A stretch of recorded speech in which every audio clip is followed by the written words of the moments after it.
Chapter 456, Forgive My Inability to Comply.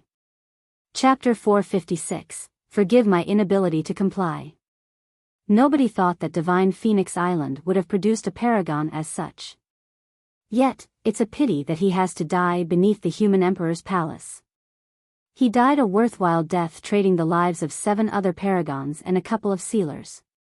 The cultivators watching that blood-stained and swaying figure from afar had complicated expressions as they discussed in hushed whispers with looks of pity. That lone figure looked pitiable and tragic. The cultivators knew that Divine Phoenix Island's successor was about to die and no one could save him. Su Zimo was indeed in a disastrous situation. His left chest was punctured with blood gushing out, his collarbone was smashed and broken while his abdomen had a frightening wound that was so bad his intestines would have spilled out if he wasn't clutching it with his hands. Su Zimo could feel his vitality draining from him. Fresh blood was still flowing. His injuries were not showing any signs of healing or recovery. This meant that his injuries had already exceeded the limits of his regeneration capabilities. The sealers of Formless Monastery and Illusion Fiend Cult had yet to make their moves. Even if they were to stand by the sidelines and watch idly, before long, he would still run out of blood and die all the same. Su Zimo's head was giddy and his vision blurred, as if a familiar blood-colored figure flashed before him. Miss Dai. Instinctively, he called out softly. There was no response. The figure in front turned slightly and raised her brows, glancing at him with endless worry and pity. A faint fragrance wafted over and Su Zimo was momentarily invigorated as he struggled to open his eyes and look over. After a moment of daze, he opened his mouth but failed to say anything.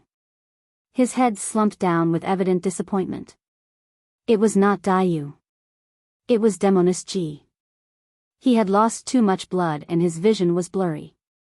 Coupled with the fact that he had been yearning about her for years, Su Zimo mistook Demoness Ji's pink-colored dress as a blood-red color.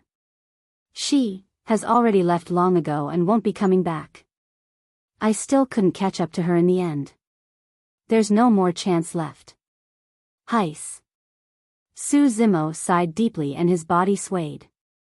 His eyelids were heavy and gradually, his consciousness was gone as he fell into the endless abyss. Suddenly, a voice sounded in his ears, jolting Su Zimo's mind and pulling him back from the abyss of death. Seniors, please let him off. It was Demoness Ji's voice and she was right in front of him. Demoness, get lost. Formless Monastery's sealer walked over slowly and hollered with a terrifying aura. Even if you guys don't attack, he won't be able to survive. What's so bad about leaving him with a complete corpse? Demoness Ji did not leave and her voice sounded once more, the Buddhist sex advocate kindness, so why are you so bent on killing him? The only way to ensure that nothing goes wrong is to kill him personally. Formless Monastery's sealer was unmoved and he said with a shimmering gaze, Demoness, if you don't get lost, I'll kill you together with him. A moment later, Demoness Ji's voice sounded once more. Although it was calm and firm, it was shocking. Forgive my inability to comply. Those words revealed a determination. It was an unwavering conviction to not back off despite knowing that it would result in death. Su Zimo's expression changed.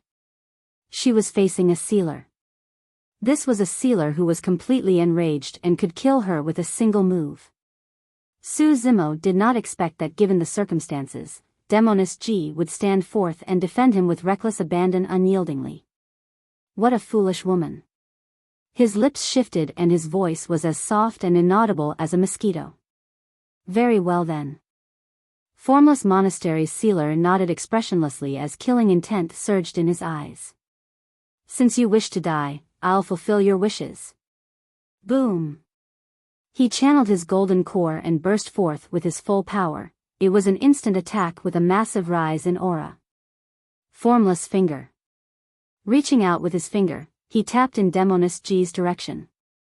Instantly, heaven and earth shook. How was that a finger? It was clearly a heavenly piercing pillar that streaked through the void with unbridled might, charging over as though it wanted to crush Demoness Ji into smithereens. Su Zimo clenched his teeth and wanted to block the move for Demoness Ji. However, he was too severely injured and he had no strength left to budge. Demoness Ji blinked her eyes and a ripple appeared in her beautiful eyes, sending forth a bewitching beam that entered the eyes of formless monastery sealer. Removing her veil, Demoness Ji revealed a flawless face and smiled charmingly. It was a charm that could topple the world. Even the cultivators who were watching from afar were stunned and drooled with agape mouths, let alone formless monastery sealer who was right opposite. She did not merely use the bewitching eye. That was the limit of the pure Maiden Sutra's powers. Although formless monastery sealer was a golden core, he had not cultivated the secret skills of Diamond Monastery and was unable to counter the pure Maiden Sutra perfectly. His heart wavered for a moment and the power of formless finger weakened. Go! At the same time, Demoness Ji sent forth a ribbon that shone with a bright spirit light, colliding against the incoming formless finger. Bang! There was a deafening sound. Demoness Ji's expression changed starkly as her petite figure shuddered, stumbling in retreat repeatedly. With every single step back, she would spit out a mouthful of blood that was extremely striking. Not everyone could endure the full-powered attack of sealers like Su Zimo. If not for the fact that formless monastery's sealer was distracted and the power of formless finger was diminished, Demoness Ji would have been torn apart and died. Even so, by the time she staggered backwards to Su Zimo's side, she was already severely injured and on the brink of death. A series of sinister tears appeared behind formless monastery's sealer. Humph! With a grim expression, he sneered, "I'll give you guys a large gift before my death so that you two lovebirds can go to hell together." Before his sentence was finished, a stream of fire burst forth from the formless monastery sealer's finger and arrived before the two of them. His flames were fiery red and there was even a shade of gold mixed within, letting off a terrifying aura. True fire. True fires came above level 3 spirit fires. Only golden cores who possessed fire spirit roots could cultivate true fires that could incinerate all Foundation Establishment cultivators and even burn pure-blooded ferocious beasts at Foundation Establishment realm to ashes. Su Zimo's eyes twitched furiously. He was a weapon refinement master as well and had mastery over flames. Naturally, he knew of how powerful true fires were. Previously, none of the sealers produced true fires because they were not cultivators with fire spirit roots. Heaving a deep breath of air, Su Zimo used all his might to push away Demoness Ji who was in front of him while bellowing deeply, "Get away!" Swoosh! The flames landed on Su Zimo and surged, burning his entire body. In the blink of an eye, he was a man engulfed in flames. Chapter 457, Hand of a Divine Spirit. Chapter 457, Hand of a Divine Spirit. ARR, ARR, ARR. Su Zimo hunched over with his eyes tightly shut. He was in immeasurable pain as his throat let out a hoarse cry. The true fire burned furiously and his body convulsed. Even his flesh sizzled with crackling sounds as his flesh was burnt black in a terrifying sight. In the fire, Su Zimo's face was faintly visible and he was in such deep pain that his features were contorted to an unrecognizable degree. Demoness Ji's heart ached when she saw the state he was in and her eyes misted. Cough. Her internal injuries acted up and she coughed out another 2 mouthfuls of black blood. There were even pieces of her ruptured organs and it looked terrifying. To think that I would still end up dying here. Demoness Ji's eyes dimmed and she sounded wistful. Her organs were severely damaged after receiving the full blow of a sealer and her vitality was rapidly draining. Unless she was in possession of some supreme methods, she would be dead for sure. However, in the ancient battlefield, golden cores were already the mightiest figures. How could anyone save her? How could that be? Suddenly, a soft exclamation filled with disbelief sounded not far away. It was the voice of illusion fiend cult sealer. Instinctively, Demoness Ji followed the sealer's gaze and looked towards Su Zimo once more. At that moment, the true fire burning him had grown much smaller than before and was even showing signs of extinguishing. Demoness Ji's mouth was slightly agape and her eyes were filled with shock. Although Su Zimo was almost charcoal black by now and was billowing with smoke, the flames surrounding him were indeed getting weaker. Or rather, they were reversing. The fiery flames trembled slightly, as if they were directed towards Su Zimo's right hand by some mysterious force, entering his blood-bone palm. Apart from Su Zimo, no one else knew or could explain what was happening to him.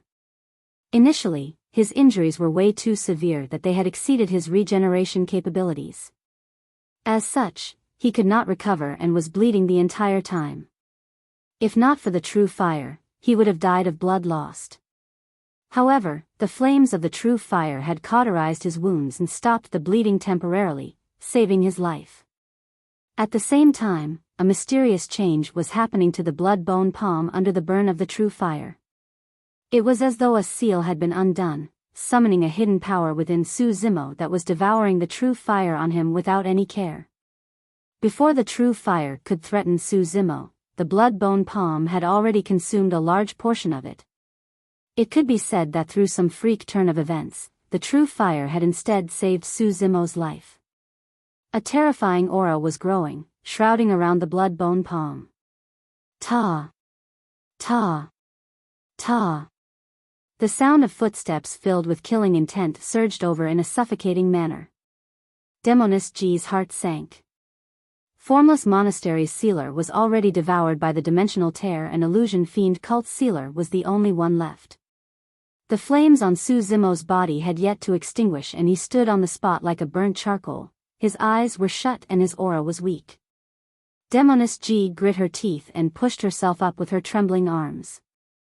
After multiple failures, she finally struggled to stand up before staggering in front of Su Zimo. Although it was a simple motion, she had expended the final bit of her strength. Her body swayed unsteadily, as if a single gust of wind could knock her over. However, when she raised her head and looked towards Illusion Fiend Cult Sealer, who was striding over murderously, her eyes were filled with unprecedented resolve. She knew that her injuries were already beyond the point of no return, but it was not the case for Su Zimo. The Human Emperor's Palace. That might be Su Zimo's only chance.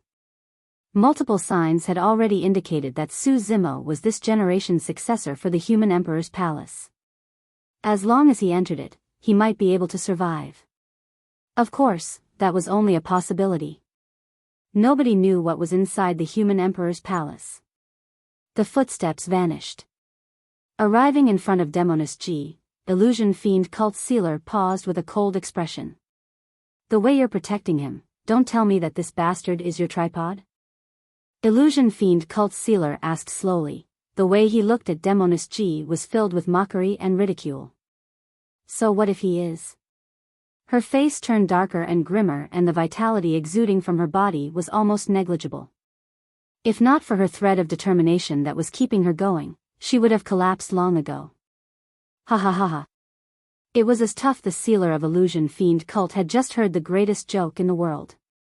Even the sealers of Overlord Palace and Cloud Rain Sect frowned, looking at Demoness Ji in disbelief. Foolish, how foolish. After laughing, he shook his head regrettably. To think that this generation's pure maiden of the fiend's sex would be a lovelorn fool, picking a cultivator as a tripod. How laughable. Demoness Ji pursed her lips and her eyelids were getting heavier. She could no longer hear the sealer clearly, it merely felt as though her ears were buzzing with noises close and far as her consciousness faded. The reason why you're fighting with your life is to buy time for this little bastard to enter the Human Emperor's Palace. Illusion Fiend Cult Sealer sneered. However, it's a pity that both of you will have to die. Today, I'll kill you so that you don't bring about disgrace for Pure Maiden's sect as well as the Fiend's sects. The moment he said that, the sealer's eyes shone with killing intent and he whipped out a shimmering flexible sword from his waist. Swoosh! With a fling, the sword turned straight. Even against two helpless Foundation establishment cultivators who were on the brink of death, the sealer had no intention of showing mercy as he burst forth with his power as a golden core and thrust forward. That attack was enough to skewer the both of their heads together. The sword chi was extremely cold and possessed wild might. Demoness Ji could hold on no longer as she collapsed to the side. Suddenly, an arm reached out and held up her body. The next moment, Demoness Ji caught sight of a figure through her blurred vision. Although he was burnt charcoal black and was disfigured, she could recognize him. Those eyes burned with a bloodshot gleam as though they wanted to devour someone. Suddenly, Su Zimo reached out with his right arm. Illusion Fiend Cult Sealer's eyes constricted in shock. There was no flesh on his palm and it was just a scarlet bone that was burning with thin flames, emitting a terrifying aura that seemed as though it could incinerate the heavens and oceans, annihilating all living beings. It was as though it was the hand of a divine spirit that let out a shuddering aura. Even the sealers who were watching from nearby as well as the cultivators watching from afar felt chills run down their spines, let alone Illusion Fiend Cult Sealer. Some of the cultivators could not endure that might and fell to the ground on the spot, shivering in fear. A feeling of inferiority grew in the hearts of many cultivators. The blood-bone palm reached out for the flexible sword. Pitter-patter. Pitter-patter. Before it could reach the blood-bone palm, the sword was melted into liquid steel and dripped onto the ground. A perfect-grade spirit weapon was destroyed just like that. The sealer had nowhere to run with the dimensional tear appearing in his back. In his eyes, he could only see a burning palm arriving with a flame that grew more and more intense. Chapter 458, Divine Phoenix Bone. Chapter 458, Divine Phoenix Bone. Right in front of everyone, that burning blood bone palm penetrated the Illusion Fiend Cult Sealer's body with ease. It did not pause at all, similar to how a blazing steel sword would pierce a thin veil. In the blink of an eye, Illusion Fiend Cult Sealer was devoured by the flames. The next moment, he turned into ashes. A golden core was incinerated to ashes by that terrifying flame in less than a second without any corpse left. Complete silence ensued within 1,000 meters from the human emperor's palace. All the cultivators felt an inexplicable sense of repression as their chests stuffed up, making breathing difficult. "Look!" someone from the crowd exclaimed. Without the need for any reminders, everyone's gazes landed on that blood-bone palm. At that moment, the void around the blood-bone palm began to distort after being burned by the intense flames. A series of tears appeared, gusting with sinister winds. The rules of the ancient battlefield had been violated, triggering a dimensional tear. Pust! Everyone gasped. This meant that the flames on that palm had already reached the level of a golden core's power. A sinister aura gushed out from the dimensional tear. The flames on the blood-bone palm flickered against the sinister wind, lasting for a moment before finally extinguishing. Right after, all the cultivators watched with alarmed gazes. The dimensional tears that appeared around the blood-bone palm devoured it but spat it back out. It was spat out intact. The ripping power of the dimensional tear was incomparably strong to begin with and could tear the bodies of golden cores or even nascent souls apart. The moment one was dragged away by the dimensional tear, they would endure an incredibly horrific wild current of the void. Even nascent souls or void reversions would have their essence spirits destroyed without any corpses remaining. Legend has it that only mighty patriarchs could endure the wild currents of the void and travel through it freely. Yet, the dimensional tear could not devour that blood-bone palm. After it was taken in and washed by the wild currents, it was still intact. What exactly was that? That was not the bone of a human being. Divine Phoenix Island successor, blood-bone palm flames, all the clues seemed to lead towards a certain truth. Could the legend be for real? Sword Sex Sealer shuddered uneasily, as though he had just recalled something frightening. What legend? The other sealers looked towards him one after another. Do you guys know of the origin of Divine Phoenix Island? Sword Sex Sealer asked instead. Another sealer replied with a frown, initially, Divine Phoenix Island was just a lone island overseas. Legend has it that in an unknown era long ago, the skies rained with fire and the firmaments collapsed. Among that, a pure-blooded Divine Phoenix's corpse landed on that island. Thereafter, the island was named as the Divine Phoenix Island. At that point, the sealer suddenly paused. As though he recalled something as well, he was shocked and asked slowly, "You mean to say That legend was too long ago and has always been spread through the mortal world. It was created by storytellers, there's no way it can be true, right? Another sealer refused to believe it. Phoenixes were definitely divine spirits that were as strong as perfected immortals. In the cultivation world, there had never been accurate records about the existence of divine phoenixes on Tianhuang Mainland. Nobody had seen a pure-blooded phoenix, and the only things left were figments of the legends. Prior to this, if anyone said that there was a pure-blooded living being in the world that possessed a might comparable to a perfected immortal, nobody would believe it. But now, the sealers present went silent. Suddenly, Overlord Palace's sealer said, "In the ancient manuals of the fiend sects, there's a legend about the phoenix race. It said that the phoenix race is a mighty race that's even comparable in strength to the dragons. They wield the strongest and most frightening flames in the universe and can incinerate all living beings. Male phoenixes are called Fengs while female phoenixes are called Huangs. Pure-blooded phoenixes, also known as undying divine phoenixes, are reborn through nirvana each time they incinerate themselves and become even stronger. Therefore, in Tianhuang Mainland, be it in the cultivation or mortal world, there's always the saying of a phoenix undergoing nirvana for a rebirth through flames. That saying is an explanation of the capabilities of the divine phoenixes." Another sealer asked, "What's the difference between the two?" Overlord Palace's sealer replied, "The ancient manuals recorded that phoenixes would always leave something behind during each rebirth.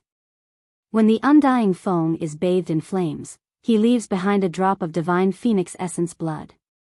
When the undying Huang is bathed in flames, she leaves behind a piece of divine phoenix bone." At that point, everyone felt their hearts skip a beat.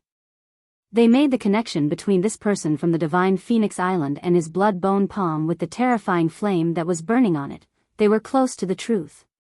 "You mean to say that his right hand is actually a piece of the divine phoenix's bone?" a sealer exclaimed. If that deduction was correct, that divine phoenix bone would be the greatest treasure throughout Tianhuang Mainland or even the cultivation world and was irreplaceable. In that case, it would naturally explain why the dimensional tear was unable to devour that bone and why the wild currents in the void could not destroy it.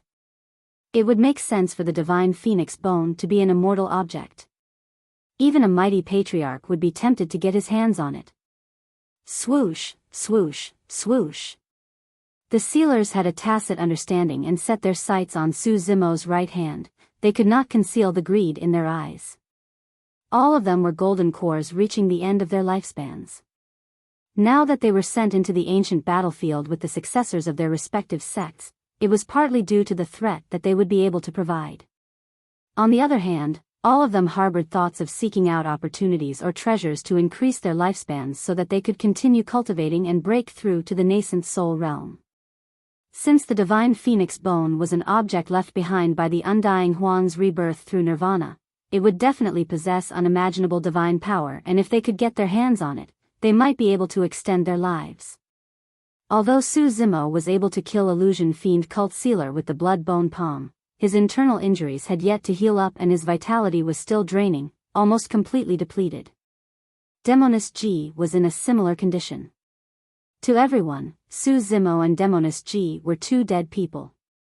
All they had to consider was how they were going to get their hands on the divine phoenix bone in the ensuing fight after severing Su Zimo's hand. Suddenly, a beam of light shot out from the human emperor's palace's entrance, descending upon Su Zimo. A massive power sucked Su Zimo, causing him to rise slowly. "Go on. If you manage to survive, I hope you can still remember me." Demoness G tilted her head and leaned in Su Zimo's embrace like a weak girl. Although her eyes were filled with sadness and reluctance, she faked a smile nevertheless. Chapter 459, Human Emperor's Palace's Compromise. Chapter 459, Human Emperor's Palace's Compromise. Su Zimo did not say anything, but he did not let go. Throughout history, there would only be a single successor chosen for the human emperor's palace's appearance. Right now, as long as Su Zimo let go of Demoness G, he would be able to enter the human emperor's palace rightfully. However, he knew that if he were to let go, she would definitely have no chance of surviving. Su Zimo did not care about the relationship between Demoness Ji and Ji Yaoshua or ponder about what it meant to be her tripod.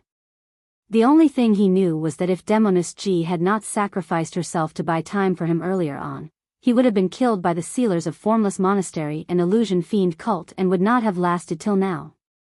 He held on to Demoness Ji obstinately and refused to let go. To the many cultivators, this was a choice that seemed foolish, even stupid. It was precisely because of this reason that the both of them stopped in midair during the rise, unable to head up or down. It was an undeniable rule that the human emperor's palace would only select a single successor. Right now, Su Zimo's choice was challenging the rule of the human emperor's palace, challenging the might of the human emperor himself.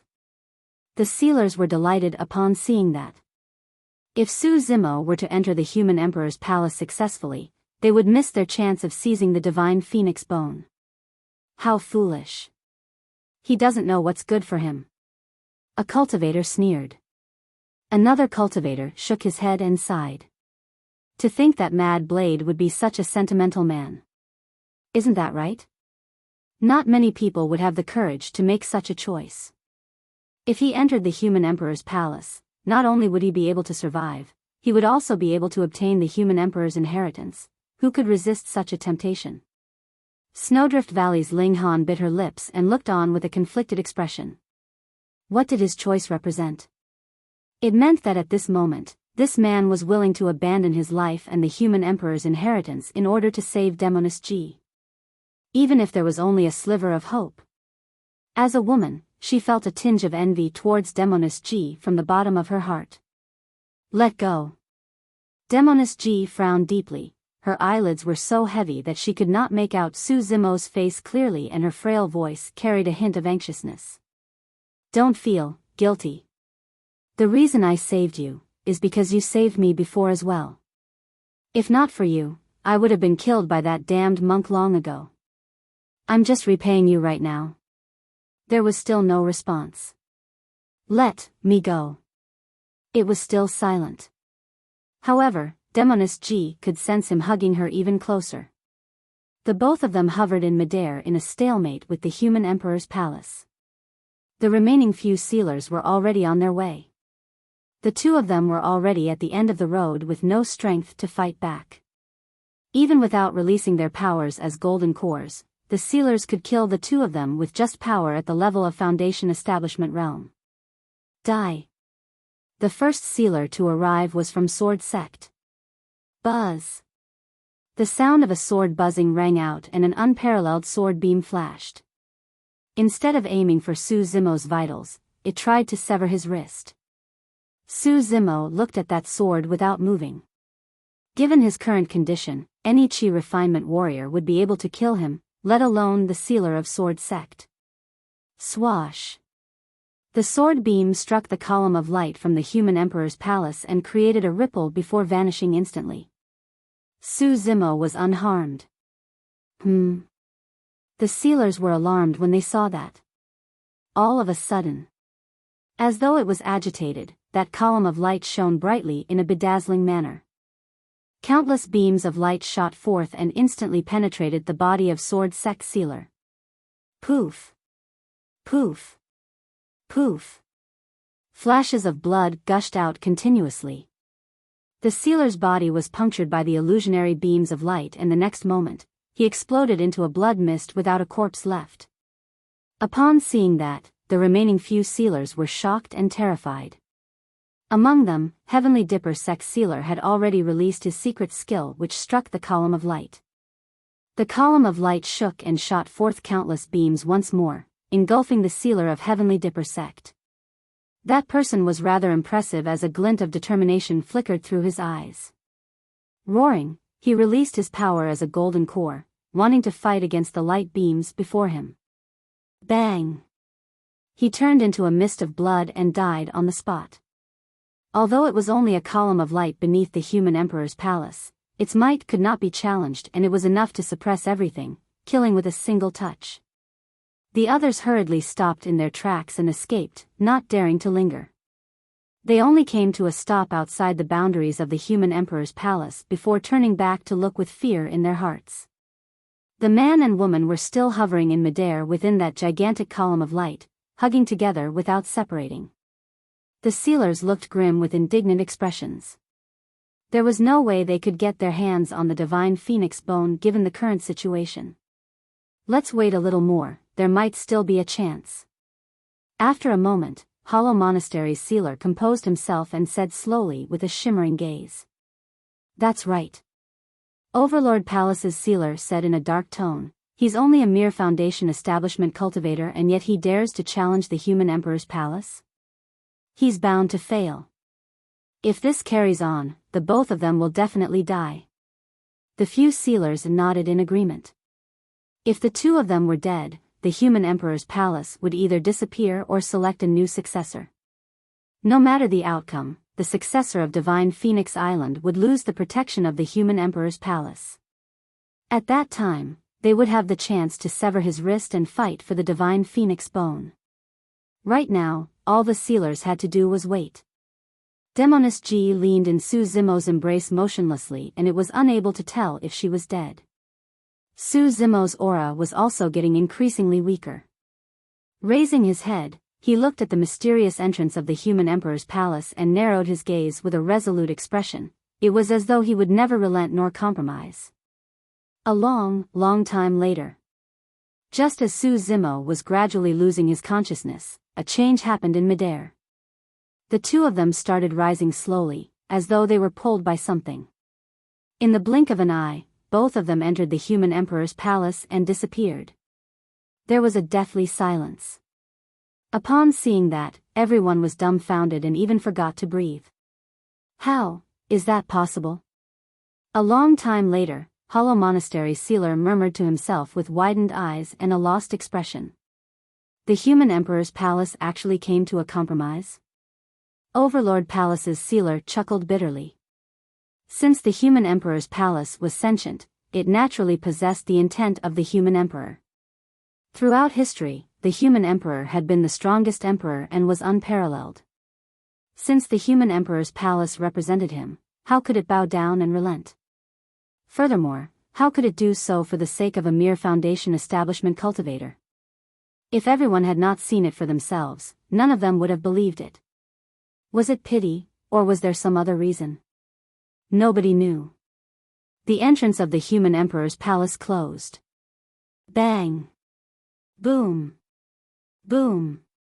The ancient palace shook and dust fell endlessly as it rose into the air slowly, disappearing beyond the horizons of the heavens. The clouds dissipated and the thunderstorm subsided, spilling warm sunlight everywhere. The skies were clear once again. Yet, there was a murky fog in the hearts of all the sealers. Chapter 460, Historic Monster Incarnate. Chapter 460, Historic Monster Incarnate. The human emperor's palace had long disappeared. However, the paragons who managed to survive and the sealers of the super sects looked in its direction for the longest time with conflicted expressions in silence. They felt an inexplicable sense of repression.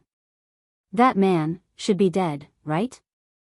A long time later, Heavenly Dipper Sex Paragon asked hesitantly.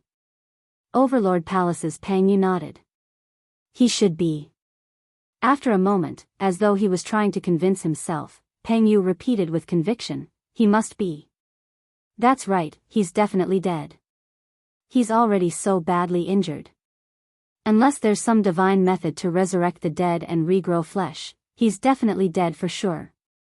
That's right. The human emperor's palace only contains its inheritance. How could there be anything to save his life? Almost at the same time, the remaining paragons heaved a sigh of relief, as if a burden was lifted off their shoulders. All of them looked at ease and smiled gently.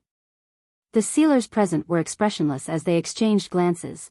All of them could tell of the worry in the others' eyes. To old people like themselves who had lived for hundreds of years, the reactions and deductions of their juniors felt more like lies to make themselves feel better. Even they were unsure if the successor of Divine Phoenix Island was still alive. That was because nobody knew what was inside the human emperor's palace. It would be fine if the Divine Phoenix Island successor died in the human emperor's palace. If he survived and was reborn. Everything else aside, none of the paragons who had entered the ancient battlefield this time round, Hang Qiuyu, Pang Yu, Monk Zhu Chen and the others included, would be a match for that man. That was because all of those paragons would be fearful. Subconsciously, all of them were hoping that the successor of Divine Phoenix Island would die, instead wishing for his survival so that they could fight him once more. In this battle, the paragons of the immortal, Buddhist and fiend sects were defeated so badly that their confidence was destroyed. Clearheart Nunnery's sealer murmured, "The fact that they're able to produce such a paragon is a clear sign that the light of providence is shining on them. Could this generation be the rise of Divine Phoenix Island once more? It's probably unsuitable to refer to him as a paragon anymore." That's right. Given his potential, bearing, guts and methods, he can be called a monster incarnate. Not just that, he's a rare monster incarnate throughout history. The few sealers were clear about how much of a stir it would cause once news of this spread to Tianhuang mainland. The entire cultivation world might be moved because of this. It's all right.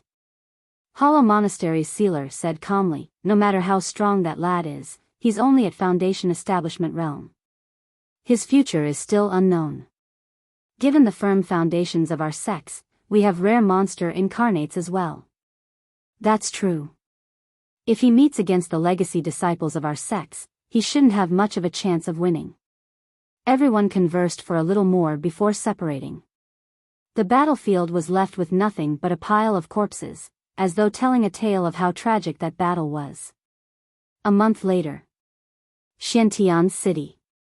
The arrival of a piece of news caused a huge uproar.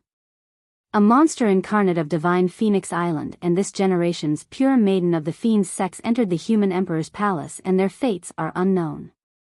Where did you get that news from? It's fake, right? Throughout history, the human emperor's palace has only allowed a single person in. How can both of them enter together? It's absolutely true. A senior brother of mine witnessed it personally. It said that the corpses beneath the human emperor's palace can form a mountain and there are rivers of blood. More than half of the paragons from the immortal, Buddhist and fiend sects are dead and some were crippled on the spot. How can that be? Aren't there sealers? The sealers died as well. I heard that at the end of it all, a few sealers tried joining hands to fight the monster incarnate of Divine Phoenix Island and were even killed in return. Wow. What's the name of that person? Mad Blade. In a small little mansion with 2 stories within Elixir Yang's sect, Tang Yu stood in front of a window. Her hands were behind her back and she frowned slightly in deep thought. The news of the human emperor's palace was truly shocking indeed.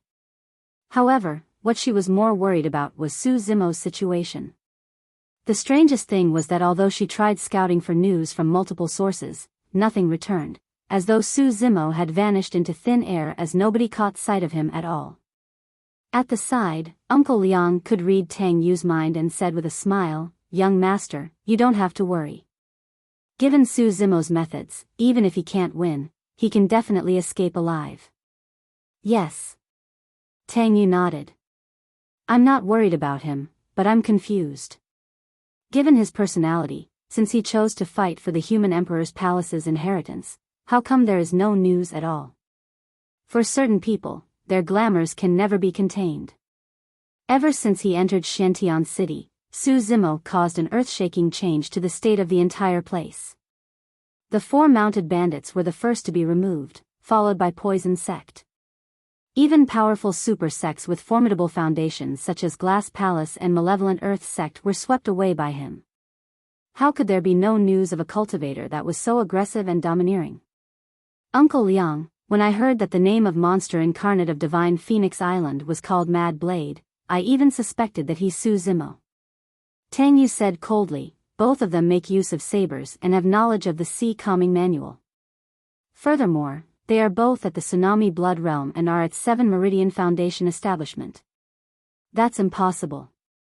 Uncle Liang shook his head. Although both of them use sabers, Su Zimo has his perfect-grade blood quencher while this monster incarnate of Divine Phoenix Island merely used a supreme-grade spirit saber.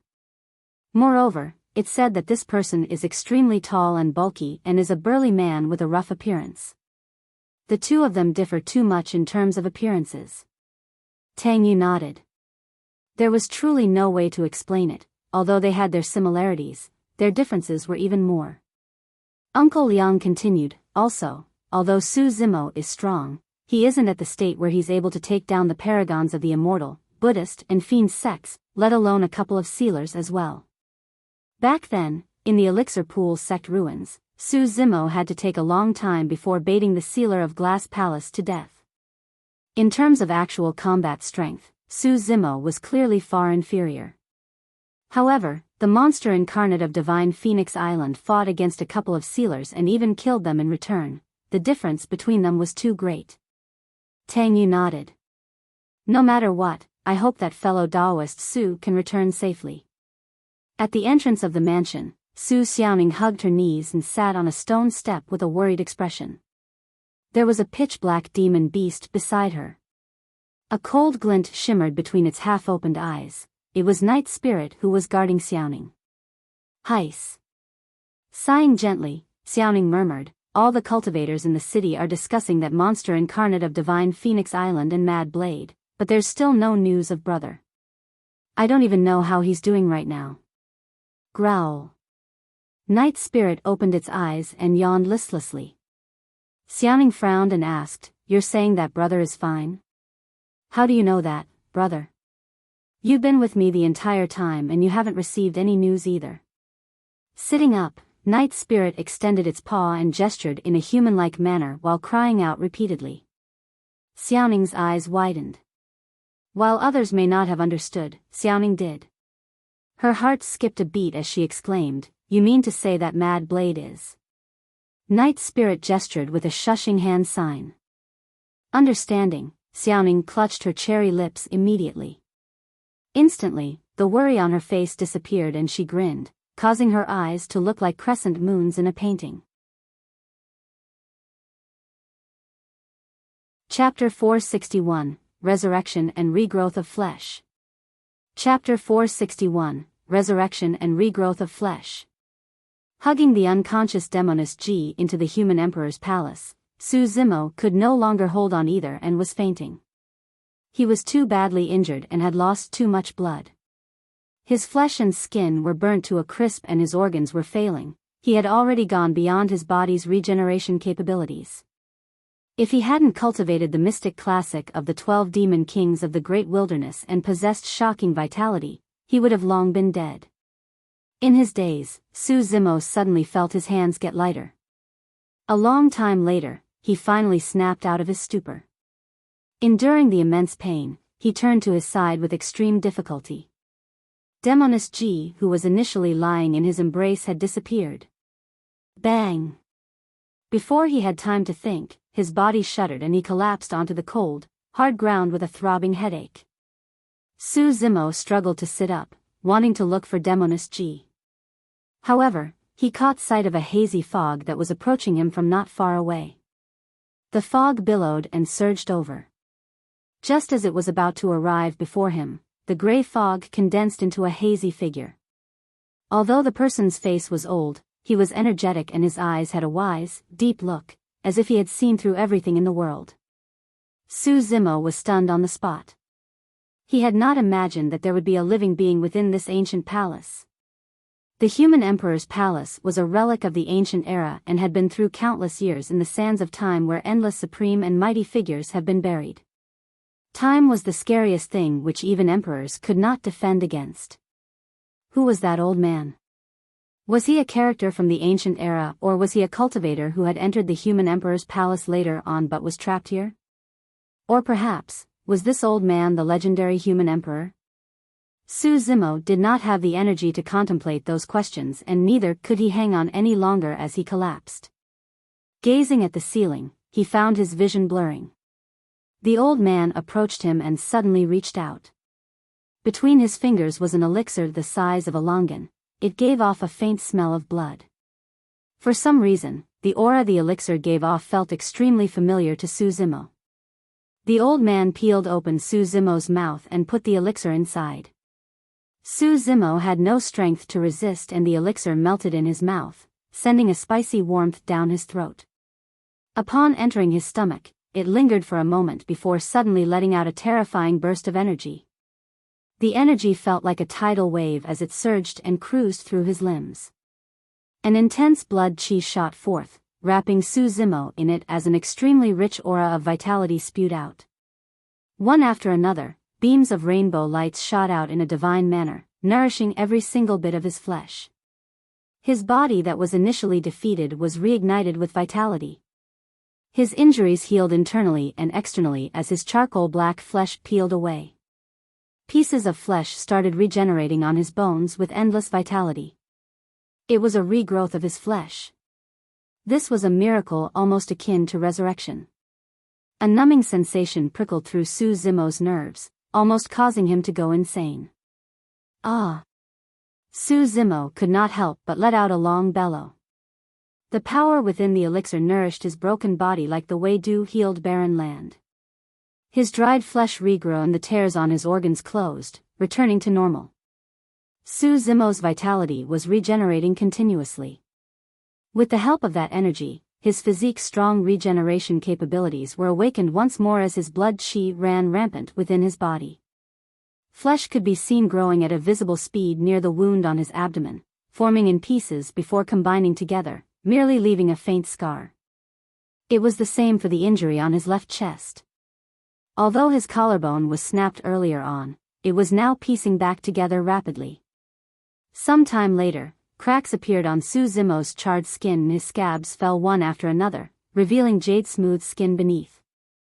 In the blink of an eye, all of his scabs had fallen off without any scars left behind as he emitted a massive wave of vitality. All his injuries were healed. That was not all the changes brought about by the elixir. Not only did the elixir possess a massive vitality essence, it also contained terrifying blood chi and pure spirit energy. Initially, the spirit sea in Su Zimo's dantian had already dried up. Right now, spirit energy was gushing in endlessly, forming a sea with massive waves that was even fiercer than before. Su Zimo's cultivation realm was rising swiftly and he was at the peak of 7 Meridian Foundation establishment before long. He did not even need to guide it. The spirit sea surged and a series of pure, rich spirit energy pushed against his body's 8th spirit meridian. Bang! Bang! Bang! There were a series of loud bangs and almost no time was wasted as the momentum brought him through. He had unlocked his 8th spirit meridian. Throughout history, there may have been no other cultivator who managed to unlock their 8th spirit meridian as easily as Su Zimo without the need to even consume a meridian unlocking elixir.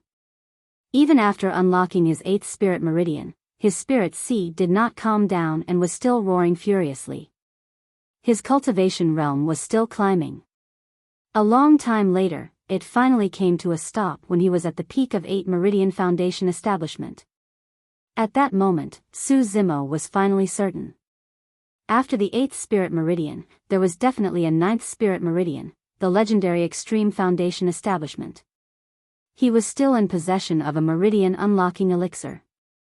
Su Zimo planned to attempt to unlock his 9th spirit meridian after stabilizing down at this current cultivation realm so as to become the second person to reach the Extreme Foundation establishment realm after the human emperor. At the same time, the terrifying blood chi in the elixir restructured Su Zimo's body as well. Crack! Crack! Crack! A series of crackling sounds echoed from within his body as his tendons and bones rang together. His blood chi climbed and he was surrounded by a thick demonic chi, causing multiple ancient demons to form. A mysterious glow shone from his 7 orifices, turning brighter and brighter. A moment later, Su Zimo's body shuddered and his 7 orifices shone brightly. His power of blood chi exploded and his skin, flesh, tendons, bones, marrow, organs and orifices synergized with one another, forming a major heavenly cycle. He had attained greater mastery of the orifice clearing section. All of a sudden, His eyes jolted wide open and a beam of light that tore through the night shot forth in a bedazzling manner. Rising upright, Su Zimo felt his blood chi rumble like a tsunami as a rainbow light shone from his organs. His major tendons were firm, his bones were lively and his flesh was flawless.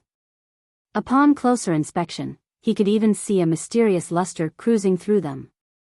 It was as though he had attained a perfect body. Su Zimo could clearly sense that his body was different and his five senses were even more keen. Without even opening his eyes, he could hear the sounds of fishes playing in a pond nearby as the image was visualized in his mind. Meek as a virgin with the burst power of a rabbit, his body was even more coordinated with the fusion of toughness and flexibility. With every single motion of his arm, he could produce limitless power with a rampant might. At this point of your cultivation, you would have perfected your technique and cultivated universal sight and hearing. With the help of the spirit perception, you will be able to avoid danger without seeing or smelling it. Be it whether you're moving, sitting, or lying down, your heart will be able to sense and you will be able to defeat your enemies within 10 feet with your bare hands. Su Zimo could not help but recall the words that Dai Yu left him with as he murmured to himself, "I'm here now." Chapter 462, Mysterious Old Man. Chapter 462, Mysterious Old Man. Looking at his brand new body, Su Zimo lamented to himself as he experienced the power surging within him. The human emperor's palace is truly an ancient mythical object. To think that a single elixir from it would possess such wondrous effects. At that moment, Su Zimo's appearance had already returned to normal after being washed by the energy of the elixir. With his elegant features, he wore a set of green robes once more. There was no one else around other than that mysterious old man who had disappeared. Since his disguise methods were most probably child's play that would be seen through instantly in the eyes of the old man, Su Zimo had no intention of continuing with it. He looked around and saw that the place was extremely spacious and boundless. Rather than a palace, it seemed like they were in another world. The air was refreshing and the spirit chi was richer. The environment was even better than the ancient battlefield. Concerned about Demoness Ji's safety, he sped forward with his spirit wings. Life was vibrant in that spacious land and it was filled with greenery. Far away, at the side of a gigantic lake, a white deer was drinking water. It had a pair of wings on its back and its eyes darted around with spirit. Raising its head, the white deer was not afraid in the slightest bit when it caught sight of Su Zimo. Its ears twitched slightly, as if it was curious. Su Zimo sped across the surface of the lake. Thud. Thud. Gigantic scarlet fishes leaped out of the lake, as if they were startled. Each of them was around 8 feet long and was shaped like a carp with a pair of tiny horns on its head. Each of them looked like they weighed a few kilograms. When they twitched and fell back into the lake, ripples were formed. Those are... Suddenly, Su Zimo's heart stirred when he caught sight of those gigantic scarlet fishes as he exclaimed, "Hungong fishes." Hungong fishes had succulent flesh and were extremely shiny. Containing extremely few bones, they possessed a massive amount of energy and it was a great tonic to strengthen one's tendons and bones when consumed. That was definitely a pure-blooded living being of the primordial era and had long gone extinct on Tianhuang mainland. Screech. In the skies far away, a clear cry could be heard. A gigantic bird streaked through the skies. The left half of its body was green and the right half of its body was red. Focusing his gaze, Su Zimo's was shocked and nearly fell from midair. That wasn't a gigantic bird, it was a pair of birds.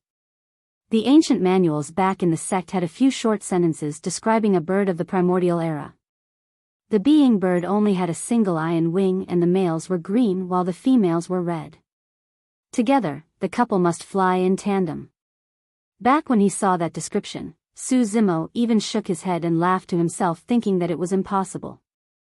How could there be a type of bird in the world that could fly with only a single eye and wing? Now that he was seeing it for himself, Su Zimo truly experienced how incredible the universe was. At the same time, a thought flashed through his mind as he spun around and looked at the white deer with wings beside the lake. Leaping, the white deer spread its wings and flew into the skies. It came to Su Zimo's side and lowered its head, brushing against his arm intimately before flying off. Bai Zai. That was an auspicious mythological beast of the primordial era, Bai Zai. Legend has it that the Bai Zai was snow white with wings and could speak in human tongue. It understood the emotions of all living beings and could distinguish between all the beings in the world, be it ghosts, gods, or any other living beings. This was an auspicious beast that could change one's luck for the better. The legends are real. Su Zimo muttered softly.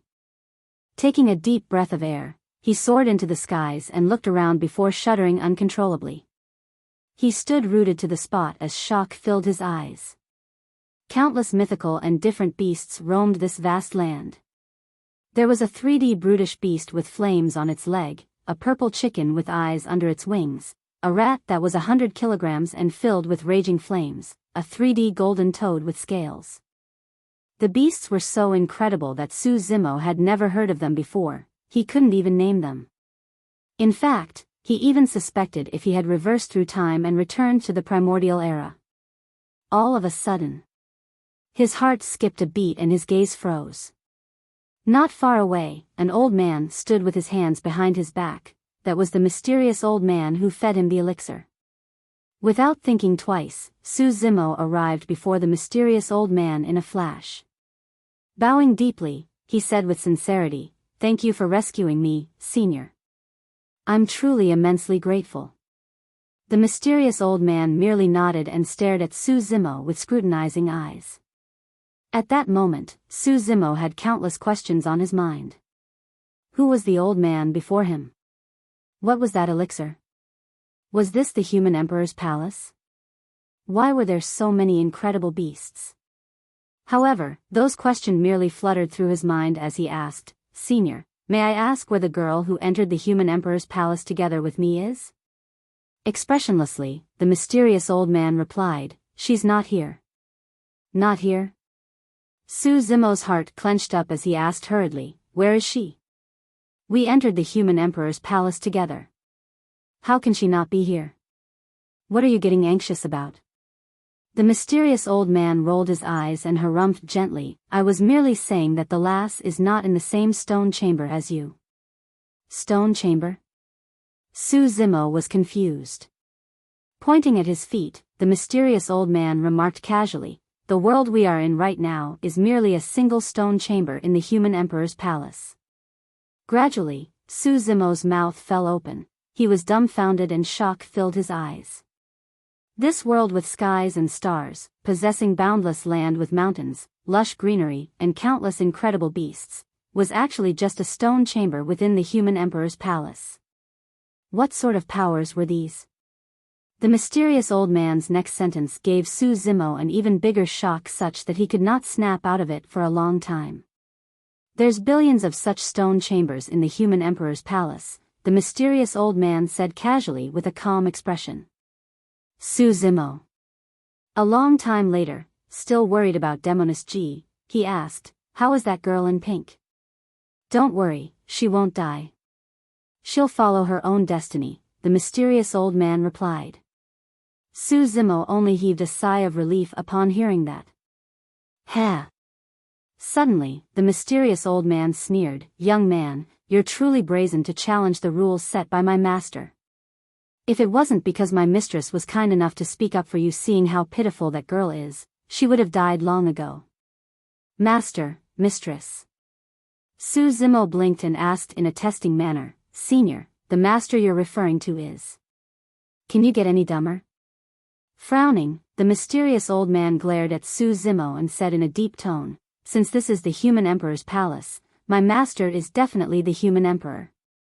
Su Zimo was shocked. Needless to say, the mistress should be the human emperor's Tao companion. The mysterious old man glanced at Su Zimo from the side of his eyes and sized up the latter while muttering, "This young man seems dumb.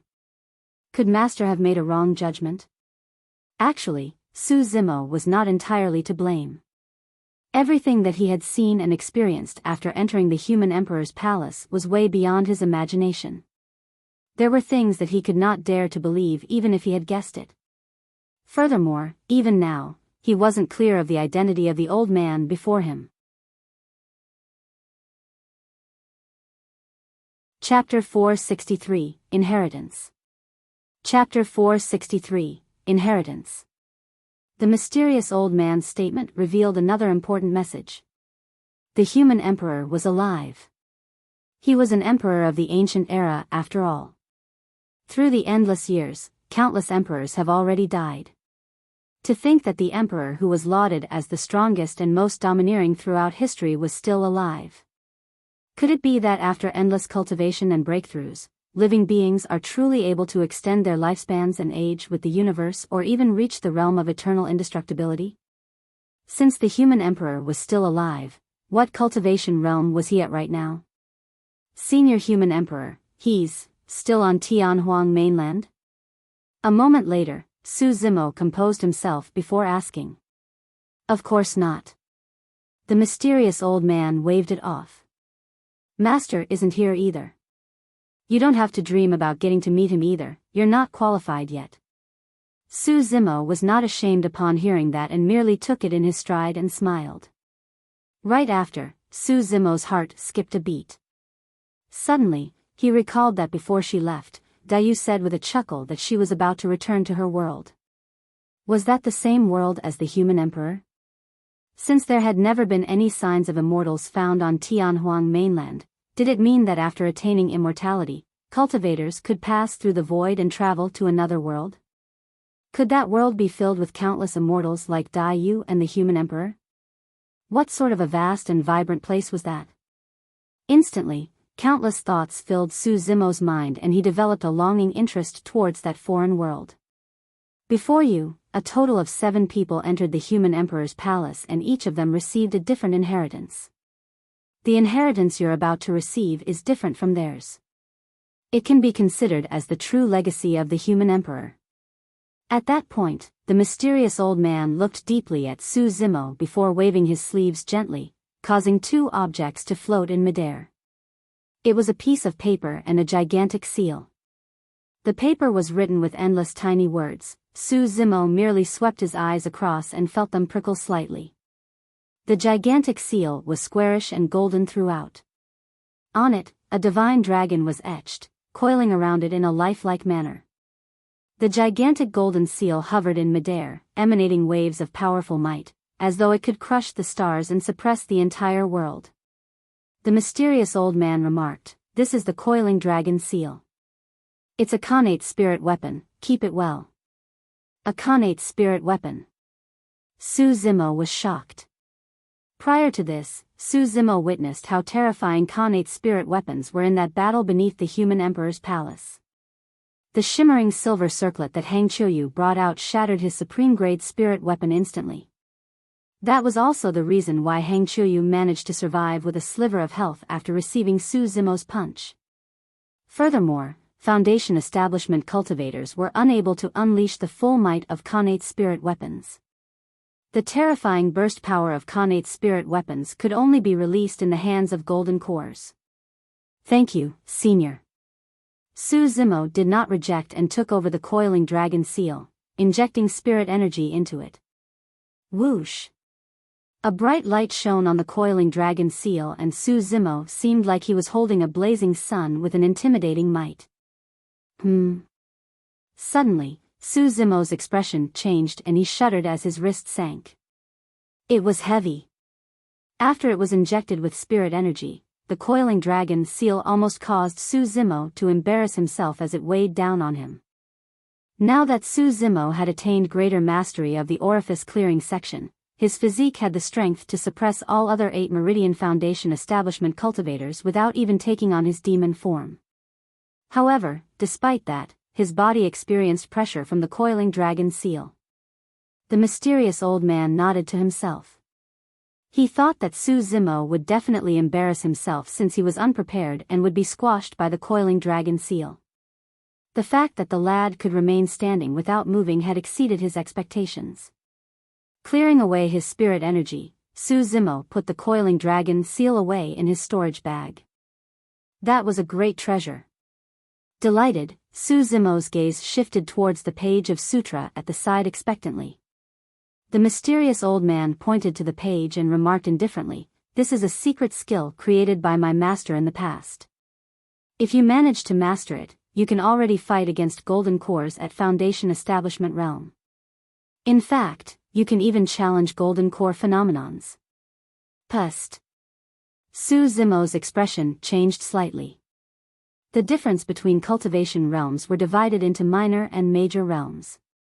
For example, in Foundation Establishment, early stage, mid-stage, late stage and perfected were minor realms, whereas it was a major realm between Foundation Establishment and Golden Core realm. There was an insurmountable gap between major realms.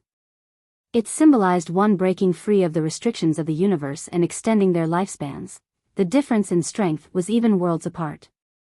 But right now, the human emperor's secret skill could allow Su Zimo to challenge the strength of golden cores even at Foundation Establishment realm. The mysterious old man's final statement was even more shocking. In fact, you can even challenge golden core phenomenons. Every single cultivator knew that golden core phenomenons were the extremes of spirit arts, and there were extremely few people who could cultivate them. The reason why many Foundation Establishment paragons wanted to enter the ancient battlefield so that they could progress in their Foundation Establishment realm was because they wanted to be able to cultivate the strongest golden core phenomenons when they formed their cores. Without further description, the mysterious old man's simple statement had already revealed how terrifying that secret skill was. Sighing gently, the mysterious old man continued, "The conditions required to cultivate this skill are extremely stringent, and after my master created it, nobody else managed to learn it. I hope that you'll be able to succeed." Even though he said that, it was clear that the mysterious old man did not bear much hope through his tone.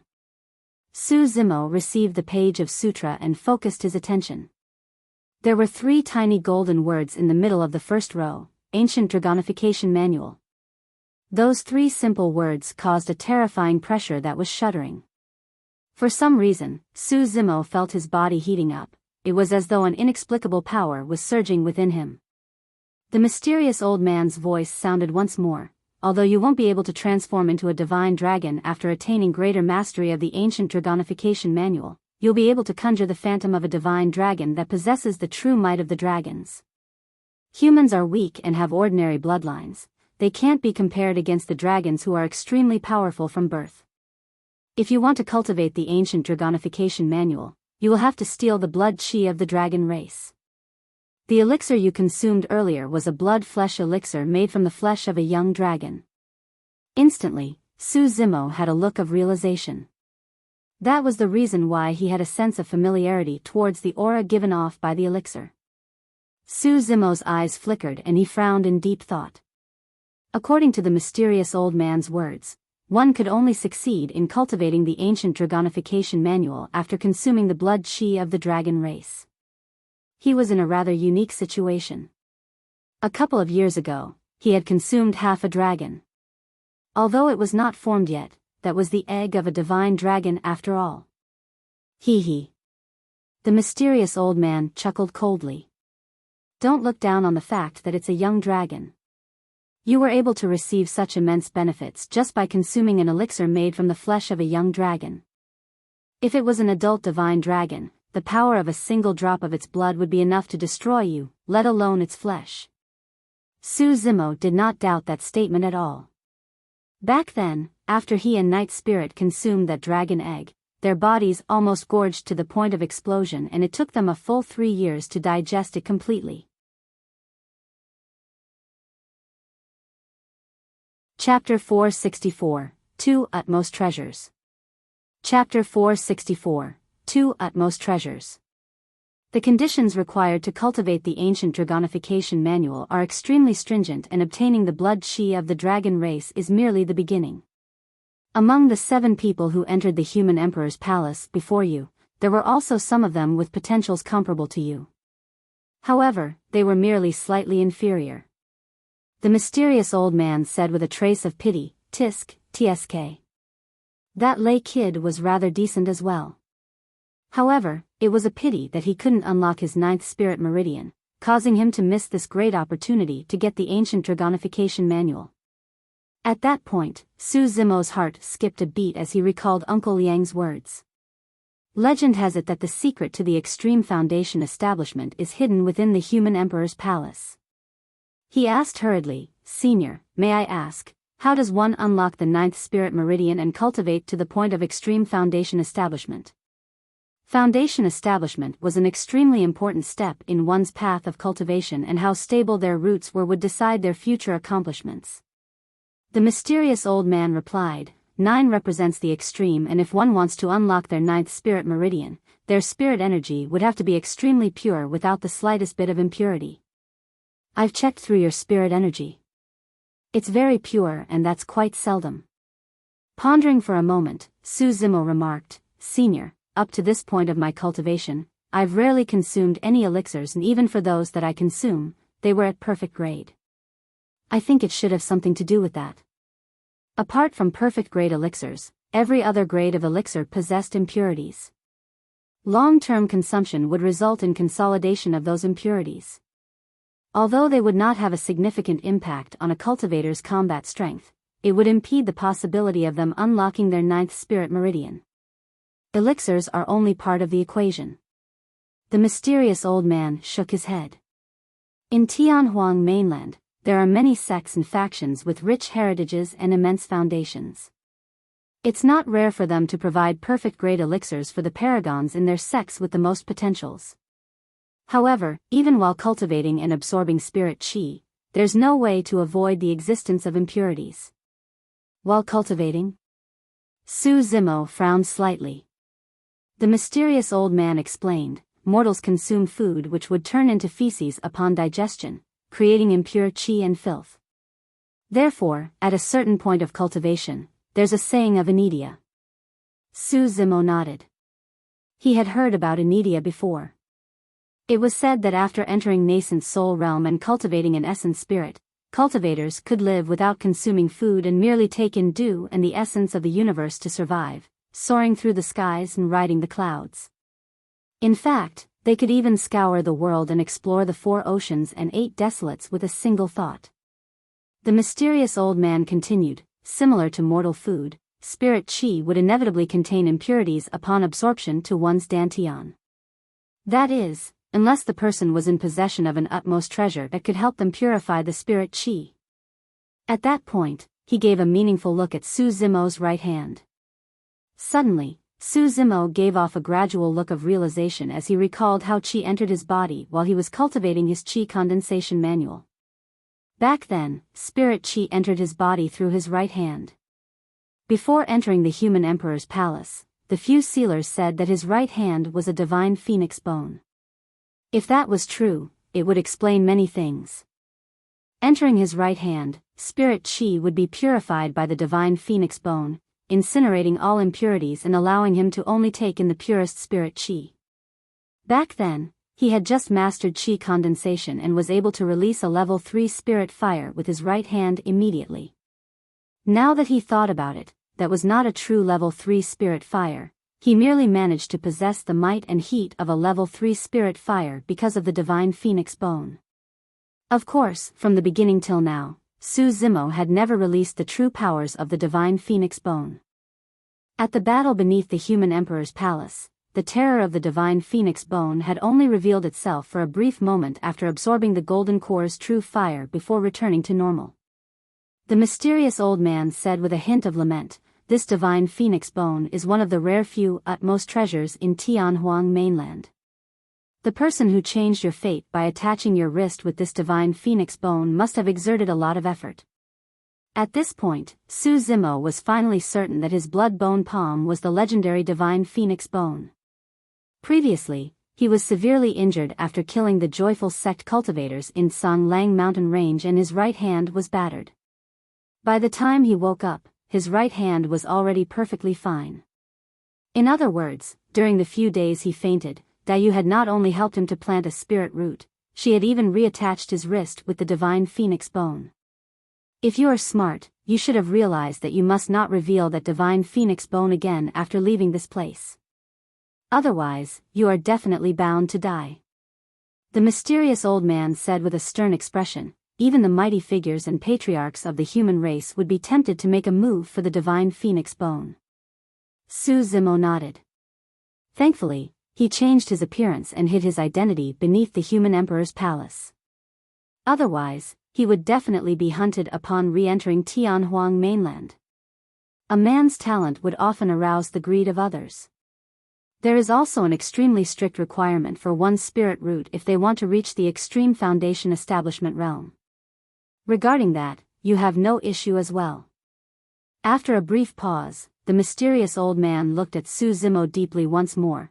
There are only that few types of utmost treasures in Tianhuang Mainland. Someone has really spared no expenses in trying to pave your path forward by leaving you with 2 of them. Ah! Su Zimo was shocked. Before Dai left, she had left him 3 gifts. One of them was his spirit root, and now, he knew that the divine phoenix bone was another. There was still one more unknown gift. Through the mysterious old man's words, it seemed like the second utmost treasure had something to do with his spirit root. Su Zimo could not help but ask, "What's the second utmost treasure?" "Even if I explain it to you, it's no use for you because your cultivation realm isn't there yet. Perhaps one day in the future, you might be able to see it for yourself." The mysterious old man shook his head. Su Zimo did not press on, feeling slightly disappointed. The mysterious old man continued, "The ancient dragonification manual expends a lot of one's spirit energy and it can only be released with an extreme foundation establishment. Not only that, the ancient dragonification manual requires a lot from the physique of a cultivator. Although you're only conjuring the phantom of a divine dragon, it still possesses the true might of a dragon. Extremely terrifying, it overrides over all living beings. An ordinary body wouldn't be able to withstand the might of the dragon, and even ancient remnant beasts would explode into a blood mist. Since you're someone who does immortality and demonic cultivation together, your physique is alarming and is enough to withstand the ancient dragonification manual." Su Zimo was not surprised that the mysterious old man could read his background like a book.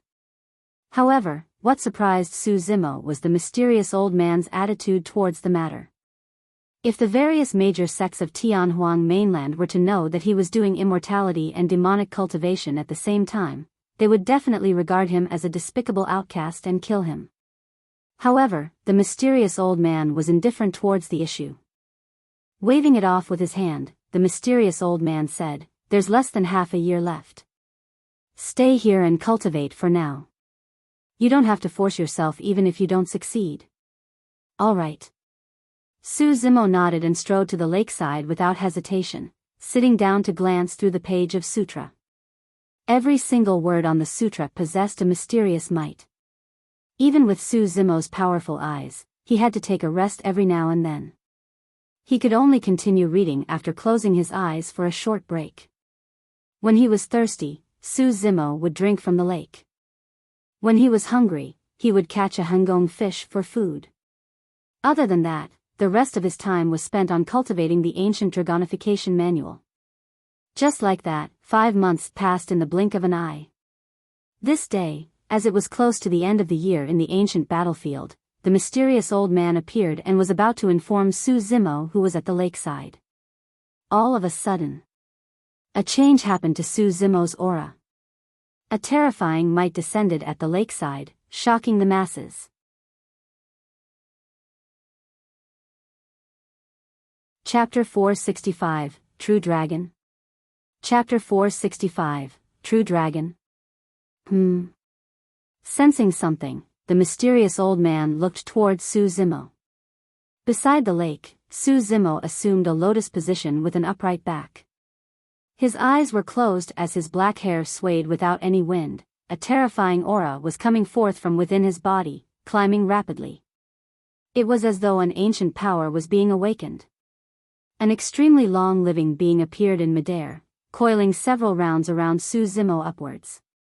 Finally, it stopped in midair and its gigantic head stared in the direction of the mysterious old man. Dragon race. Compared to adult dragons which can be thousands of feet long, this could only be considered as a young dragon.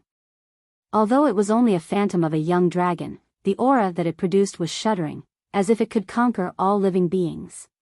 Gradually, green scales appeared on the young dragon's body one after another, shimmering with a cold glint. The bone spikes on its back and its sharp claws were bared while its horns stood gloriously. The phantom of the green dragon was actually turning corporeal. Even the scales, bones and claws were condensed with flesh, lifelike and no different from a true dragon. Pust. The mysterious old man gasped and his expression changed. Disbelief filled his eyes as he exclaimed, "How is that possible?" The ancient dragonification manual was meant to conjure the phantom of a divine dragon by using the blood chi of the dragon race. The shape of a divine dragon could only be made out faintly. That alone was heavenly defying. However, Su Zimo had conjured an actual true dragon. Even the human emperor who created this secret skill was unable to reach this point. How did this foundation establishment cultivator manage it? Could this young man have achieved a new comprehension of the ancient dragonification manual within a mere 6 months? All of a sudden, Su Zimo's eyes burst wide open with a lightning gaze. At the same time, the coiling dragon above him opened its eyes as well. Cold and mighty, it could not be ignored. The man and dragon opened their eyes at the same time. The moment the dragon opened its eyes, it was as though it had awakened and possessed actual life as it surveyed its surroundings with an overwhelming might. Given the mysterious old man's cultivation realm, he was composed and felt nothing much as the dragon's eyes swept past him. However, the incredible beasts in the surroundings sprawled onto the ground motionlessly. The fishes in the lake went silent, not daring to swim, and the birds in the skies fell one after another fearfully. Against the dragon's might, all the living beings felt a sense that came from the depths of their souls. The dragons were one of the strongest living beings back in the primordial era where the thousands of races reigned. It had once ruled over the world above all the thousands of races. Although Su Zimo was merely a foundation establishment cultivator, with the protection of the dragon, he exuded a dominance that looked down on the world. It was peerless, as though he had control over all divine beings in the universe. Bang! Su Zimo swayed a little and the dragon coiling around him dissipated before disappearing gradually. The immense pressure vanished. Once again, the incredible beasts went back to play and everything returned to normalcy. Heaving a sigh of relief, the mysterious old man came before Su Zimo and said, "Since you forcibly released the ancient dragonification manual without your cultivation realm being high enough, you won't be able to sustain it for long. Once you're at extreme foundation establishment, you'll be able to release the secret skill and use it against your foes." Su Zimo nodded. He had summoned that small dragon for a couple of seconds, but the spirit energy within his body was thoroughly expended and his spirit sea was almost dry. Right now, he was at the peak of 8 Meridian Foundation establishment. The fact that he was still unable to release the ancient dragonification manual given his immense spirit energy was proof of how terrifying that secret skill was. The mysterious old man's gaze lingered around Su Zimo, sizing him continuously. It was only until Su Zimo's hairs stood on end that the mysterious old man asked, "How did you manage to conjure an actual true dragon?" Hesitating for a moment, Su Zimo shook his head. "I don't know either." He had a guess in his heart, but he wasn't certain. The fact that he was able to conjure a true dragon might have a lot to do with his consumption of half a dragon egg. The elixir that the mysterious old man fed him was merely a blood-flesh elixir made from the flesh of a dragon. However, he had devoured half of an actual dragon a couple of years ago. After entering his stomach, the essence and vitality of the dragon race filled every single part of his body. Cultivating the ancient dragonification manual caused that power within his body to awaken, causing yet another unaccounted change. Master truly has good judgment. The mysterious old man did not press on and merely lamented. A moment later, he said, "The year is almost up and the last that entered together with you has left first. It's about time for you to do so as well." Su Zimo was relieved when he heard that Demoness Ji was fine. Bowing deeply to the mysterious old man, he said, "Thank you for your life-saving grace and the guidance for the past half-year, Senior." He had truly benefited way too much this time round. He had attained greater mastery of the mystic classic of the 12 demon kings of the great wilderness and was only a step away from forming an inner core. In terms of cultivation, he was already at the peak of 8 Meridian Foundation establishment. As long as he consumed the meridian unlocking elixir and continued cultivating, he would have a chance of unlocking the 9th spirit meridian. He would be able to cultivate to the legendary Extreme Foundation Establishment realm. At that point, even without taking on his demon form, he would be able to fight against golden cores with the might of the ancient dragonification manual. The mysterious old man waved it off. You don't have to thank me. If you're truly able to reach my master's level one day, thank him personally face to face. Where do you want to descend? I can send you there. After pondering for a moment, Su Zimo said, Shantian City. Upon re-entering the ancient battlefield, Su Zimo could clearly sense that the place seemed to have gotten more unstable. It meant that the year was almost up. Shantian City was a little empty and quiet without the bustle from before. Most of the cultivators have already left and only a few remained. They traveled through the city with hurried expressions. It was clear that they were also preparing to leave. There was already no one at the territory of Elixir Yang sect. Su Zimo went straight to Xiaoning's room and caught sight of her handwriting etched on a stone table after looking around. Brother, Elixir Yang sect is located in the middle continent of Tianhuang Mainland. Because their teleportation spot is extremely far from Shantian City, I'll have to make a move with Sister Tang Yu first. Once I cultivate the longevity elixir, I'll return to Yen country to look for Big Brother. Both Night Spirit and I are fine, don't miss us. Regards, Xiaoning. The writing was scribbled a little hurriedly. It was obvious that Xiaoning truly had no time at the end and had to leave. Smiling to himself, Su Zimo reached out and gave a simple swipe. Even though it was a casual move, an entire layer of the stone table's surface was wiped off and the words disappeared completely.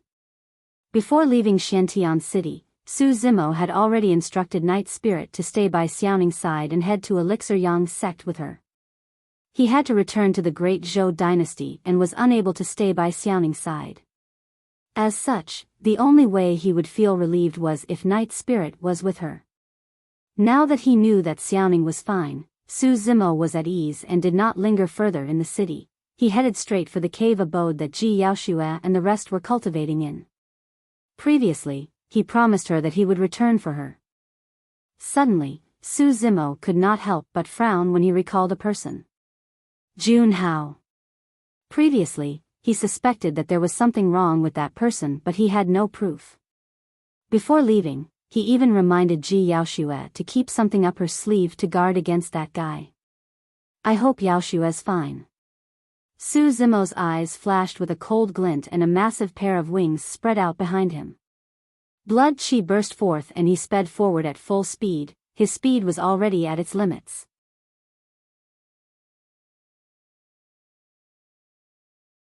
Chapter 466, Fallout. Chapter 466, Fallout. A steep mountain stood at the borders of the ancient battlefield. Halfway on the mountain, a man stood in front of the cave abode with his hands behind his back. He was handsome and had a noble aura, but his expression was grim and his eyes flashed with coldness occasionally. Azure Frost Sex Jun Hao was the prince of the Great Xia dynasty.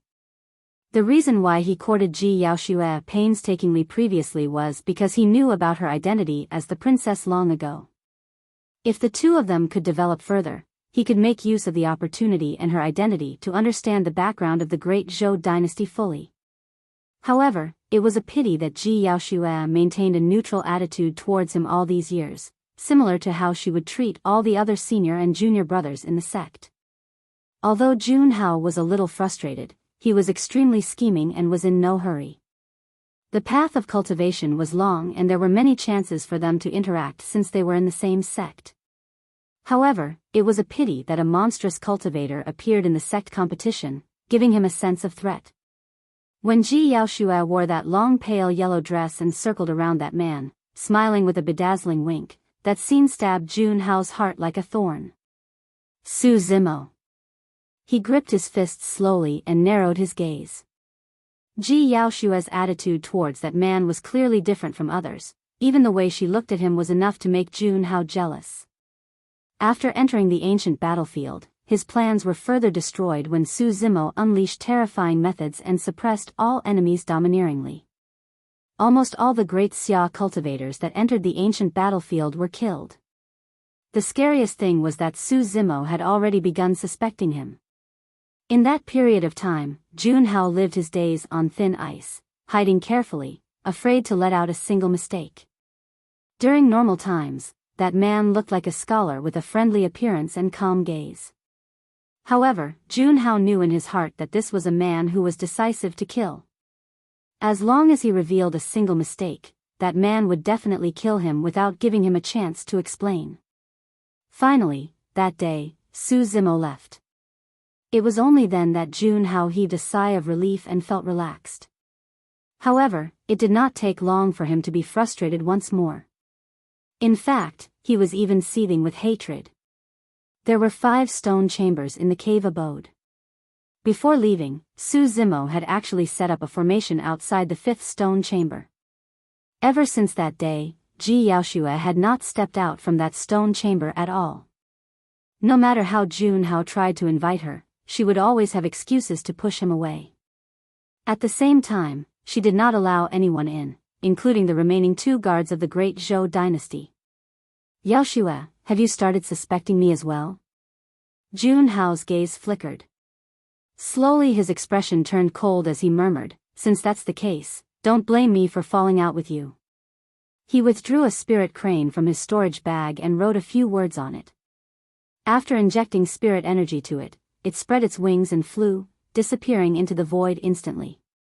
Turning around, Junhao entered the cave abode and walked towards the 5th stone chamber. He did not walk far when Tianhuang of Iridescent Cloud's palace approached him. The latter greeted with a smile. Brother Junhao, the year is almost up. When are we leaving? After consuming the Meridian Unlocking Elixir, Tianhuang cultivated to 6 Meridian Foundation Establishment. Junhao was at 7 Meridian Foundation Establishment right now. With a fake smile, Junhao replied, I'm about to look for junior sister Yaoshue to discuss this.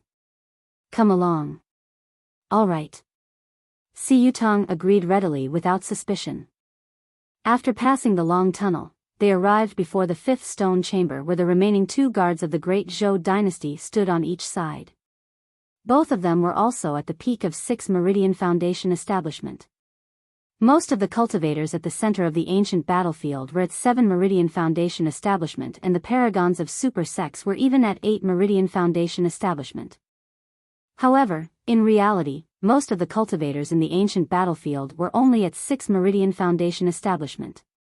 Greetings, fellow Taoists. The 2 guards greeted with cupped fists. Since there were only 5 of them here, all of them were long familiar with one another. Junhao's gaze was fixated on the stone door as he said loudly with a smile, Junior sister Yaoshue, the year is almost up. Let's move today and return to the teleportation spot. A moment later, an unhurried voice sounded from within the stone chamber. Senior brother Jun, there's no need to hurry. Zimo promised me that he will return. There's no difference waiting for a couple more days. Junhao's expression froze when he heard that. Lowering his head slightly, his gaze was ghastly and his face was frighteningly dark. Wait for him? Tianhuang sneered, that person didn't know what's good for him and ventured deep into the ancient battlefield. Since there's been no news of him for so long, he's definitely dead. Ji Yaoshue replied indifferently, I believe that he won't die and will definitely return. Fu. Tianhuang stifled a chuckle and shook his head. He was absolutely sure that Su Zimo was dead after venturing into the depths of the ancient battlefield. Junhao took a deep breath of air. By the time he looked up, he had a smile once more. Junior sister, there's only 10 odd days left. If that man wanted to return, he would have done so long ago. We only need 2 days to reach the teleportation spot from here. We can still make it even if we move a couple of days later, Ji Yaoshue replied firmly. Brother Junhao, since she won't leave, let's leave. Tianhuang sneered once more, we can definitely return to the teleportation spot safely given our current cultivation realms. The smile on Junhao's face had vanished as he said slowly with a cold expression, Yaoshue, I've already given you your last chance. Since you didn't cherish it, don't blame me for not showing mercy on account of us being in the same sect." The moment he said that, the atmosphere turned strange. The two guards frowned and looked at Junhao in confusion. Tianhuang was stumped as well. Things were fine earlier on, why did he suddenly have a change in attitude? What did it mean by last chance and not showing mercy? With a cold gaze, Junhao glared at the stone door, as though he could see the woman inside, and said word by word, "Yaoshua, you'll be leaving today whether you want to or not. The choice isn't yours." "Junhao, what do you mean by that?" Sensing Junhao's hostility, one of the guards hollered warily. Inside the stone chamber, Yaoshua sighed. "You still couldn't hide it after all. Since you've already begun to suspect me, there's no need for me to pretend any longer." Junhao admitted readily. "I was initially skeptical when Zimo reminded me at the start." Yaoshua shook her head. "However, you've been too anxious for the past half a year, trying to find excuses to either enter or to get me out. At that time, I knew that Zimo's guess was right. Indeed, he was the one who spoiled my plans." Junhao cursed and pointed at the stone chamber, sneering, "Yaoshua, do you think that a few layers of formations laid down by a dead man would be able to protect you?" Zimo mentioned that even an 8 Meridian Foundation establishment cultivator would have to take a few days to dispel this formation. Yaoshua replied, "However, it's a pity that you're at 7 Meridian Foundation establishment. Given your strength, there's no way you'll be able to dispel this formation. Junhao, give it up. Even if it's something that Zimo left behind, you won't be able to deal with it either." Junhao was furious upon hearing Yaoshua's words and lost control of his emotions. He snarled as an ugly expression showed on his face and green veins popped from his neck. "Yaoshua, once I break through this stone chamber, I'll let you enjoy for a long time beneath my crotch." A series of dull, heavy footsteps sounded, approaching from afar in the tunnel. Bang! Bang! Bang! The entire cave abode was shaking as dust fell endlessly. Instantly, an aura of death gushed over with a suffocating stench.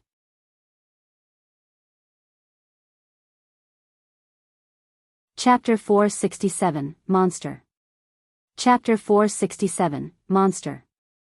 Although she was behind a formation in the stone chamber, Yaoshua could still sense the repressive pressure that was arriving. It was as though a supreme monster was rapidly approaching. Junhao's expression was dark and his gaze was cold. "I can't deal with something that Su Zimo left behind? Yaoshua, do you really think that he's the only one with an ace up his sleeve?" Following Junhao's fallout, both parties were on the brink of fighting. The two great Zhou guards looked serious and withdrew their spirit weapons one after another, ready to fight. Tianhuang's eyes were filled with shock. He retreated slowly upon realizing that something was amiss with the situation, wanting to stay out of things and find a chance to escape. On the one hand, it was the third princess of the great Zhou dynasty, he did not dare to offend her. On the other hand, although it seemed like the other party was a cultivator of Azure Frost sect, his background did not seem simple. More importantly, Junhao was at 7 Meridian Foundation establishment. Tianhuang did not dare offend him. How unlucky! He cursed internally. Junhao's gaze shifted toward Tianhuang as he asked murderously with a cold glint in his eyes, "Tianhuang, whose side are you on?" He was straightforward, leaving Tianhuang with nowhere out at all. If Tianhuang chose to be on Junhao's side, once this matter was exposed, he would definitely be hunted down in the territory of the great Zhou dynasty and would be in dire straits. However, if he chose to be on Yaoshua's side, he would be faced with a fierce battle right away. Although they had the advantage in numbers, they were all at 6 Meridian Foundation establishment. They had little chance of winning against Junhao, who was at 7 Meridian Foundation establishment. Right then, a cultivator walked over from the tunnel. His feet did not touch the ground and he was like a ghost. Tianhuang was scared out of his wits. Wearing white robes, that person's face was frightfully pale and his skin was pale. Reeking of death, those listless eyes that resembled dead fishes bulged out in a bloodshot manner, looking extremely terrifying. Bang! Bang! Bang! Heavy footsteps approached. A tall and mighty figure followed right after and arrived. A full 10 feet tall, he was silent and wore black robes with a hood that covered his body tightly. This was like a guardian of hell. The expressions of the two great Zhou guards changed slightly as they subconsciously gulped, trying hard to compose themselves. Against the black-robed cultivator, the two of them seemed like children. Both of them turned their attention over. Most of the black-robed cultivator's face was covered by the hood, revealing only his chin such that it was hard to catch his appearance. Initially, Tianhuang was still hesitant. However, he made up his mind after the black-robed cultivator appeared and suddenly said, "Senior brother Jun, I'm definitely on your side." Junhao's eyes flickered with a mocking expression as he nodded. "Very good, at least you can read the situation." Tianhuang heaved a sigh of relief. The reason for his decision was because he could sense danger exuding from the black-robed cultivator. By standing on Junhao's side, he was exposing himself to the danger of being hunted by the great Zhou dynasty. However, he would have to die right away if he chose to stand on Ji Yaoshue's side. Junhao had already composed himself. Arriving before the white-robed cultivator, he bowed deeply and respectfully. "Thank you for rushing over, Senior Brother Li. I'm afraid I'll have to depend on you to dispel this formation." "Yes." The white-robed cultivator raised his head slightly. Tianhuang's gaze shimmered and he frowned to himself. He noticed something odd. Junhao merely greeted the white-robed cultivator and was oblivious to the tall black-robed cultivator at the back. However, Tianhuang could clearly feel that the black-robed cultivator was scarier. How could that be? Turning around, Junhao could not conceal the killing intent in his eyes as he glared at the two great Zhou guards and said coldly, "Tianhuang, it's time for you to shine." "All right." With no other way out, Tianhuang could only abide by Junhao. "Go." Slapping his storage bag, Tianhuang hollered softly and summoned a supreme-grade flying sword. A resplendent glow filled the sword in a bedazzling manner. The two great Zhou guards retaliated as well, churning their spirit energies with all their might. 6 spirit meridians appeared as they summoned their flying swords to fight against Tianhuang. Cling! Clang! The 3 of their flying swords collided repeatedly in midair, causing sparks to fly. The guards who were qualified to enter the ancient battlefield were carefully selected from the capital of Great Zhou. Since the 3 of them were at 6 Meridian Foundation establishment, Tianhuang did not have any advantage against the 2 guards and was instead losing slowly. Humph! Waving his robes, Junhao sent forth a green azure chi that condensed into a gigantic palm in midair. The temperature on the battlefield dipped instantly. The 2 great Zhou guards were shocked. Both of them could not deal with the full might of a spirit art released by a 7 Meridian Foundation establishment cultivator. Azure Frost Palm? Right then, a cold laugh sounded from within the stone chamber. The stone door opened and Ji Yaoshue strode out. Waving her robes in the same manner, she conjured hand seals and let out an azure frost chi, creating a massive palm. The 2 palms collided in midair. Boom! Spirit chi dissipated evenly. 7 Meridian Foundation establishment? Junhao's eyes lit up and he could not help but clap his hands in laughter. Well. To think that you've also unlocked your 7th spirit meridian, Yaoshue. It's no wonder why you're my junior sister. Ji Yaoshue was wearing the long pale yellow dress. Although she was merely standing there, she exuded an air of nobility that was filled with dominance. "Princess, hurry back. It's dangerous here," one of the great Zhou guards urged after seeing Ji Yaoshue leave the stone chamber. "Yaoshue, you're finally willing to come out." Junhao whipped out a flying sword from his storage bag and shook his head. "However, since you walked out of that stone chamber, you don't have to return anymore. Go." The sword tore through the air, turning into a streak of light that arrived instantly. Ji Yaoshue did not panic at all as she circulated the spirit sea in her dantian with her full might. Her 7 meridian spirit energy surged wildly as she similarly brought out a flying sword and fought against Junhao. Since they were both at 7 Meridian Foundation establishment and had cultivated an Azure Frost sect before, they were rather familiar with one another's moves. In a short period of time, neither could overpower the other. On the other hand, although the 2 great Zhou guards had the advantage against Si Yutong, they could not kill the latter right away either. The fight between the 5 of them carried on in that stalemate. Spirit Qi surged furiously on the battlefield and Sword Qi was merciless, but no victor could be decided. Junhao became increasingly frustrated. Distracted momentarily, his arm was cut by Ji Yaoshua's flying sword and blood flowed out.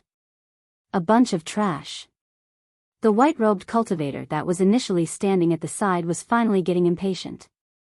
Waving his hand gently, he said in a cold manner, "Go and kill those 2 6 Meridian Foundation establishment cultivators and capture that woman alive." The black-robed cultivator that was originally standing motionlessly behind him walked forward. Bang! Bang! Bang! With each step taken, the cave abode would quake violently in a terrifying manner. Roar! Charging in the direction of the battlefield, the black-robed cultivator suddenly let out a deafening roar. Shing! His black robes were ripped apart, turning into countless pieces of cloth that danced in the air. The black-robed cultivator revealed his true appearance. Apart from the white-robed cultivator, everyone else present was shocked and their pupils constricted, their scalps prickled as they felt their hairs stand on ends. What's that monster? One of the great Zhou guards asked with a trembling voice. His limbs had gone cold. Even though Junhao knew what the black-robed cultivator was right from the start, he was still shocked when he caught sight of his true appearance and nearly lost control of his flying sword.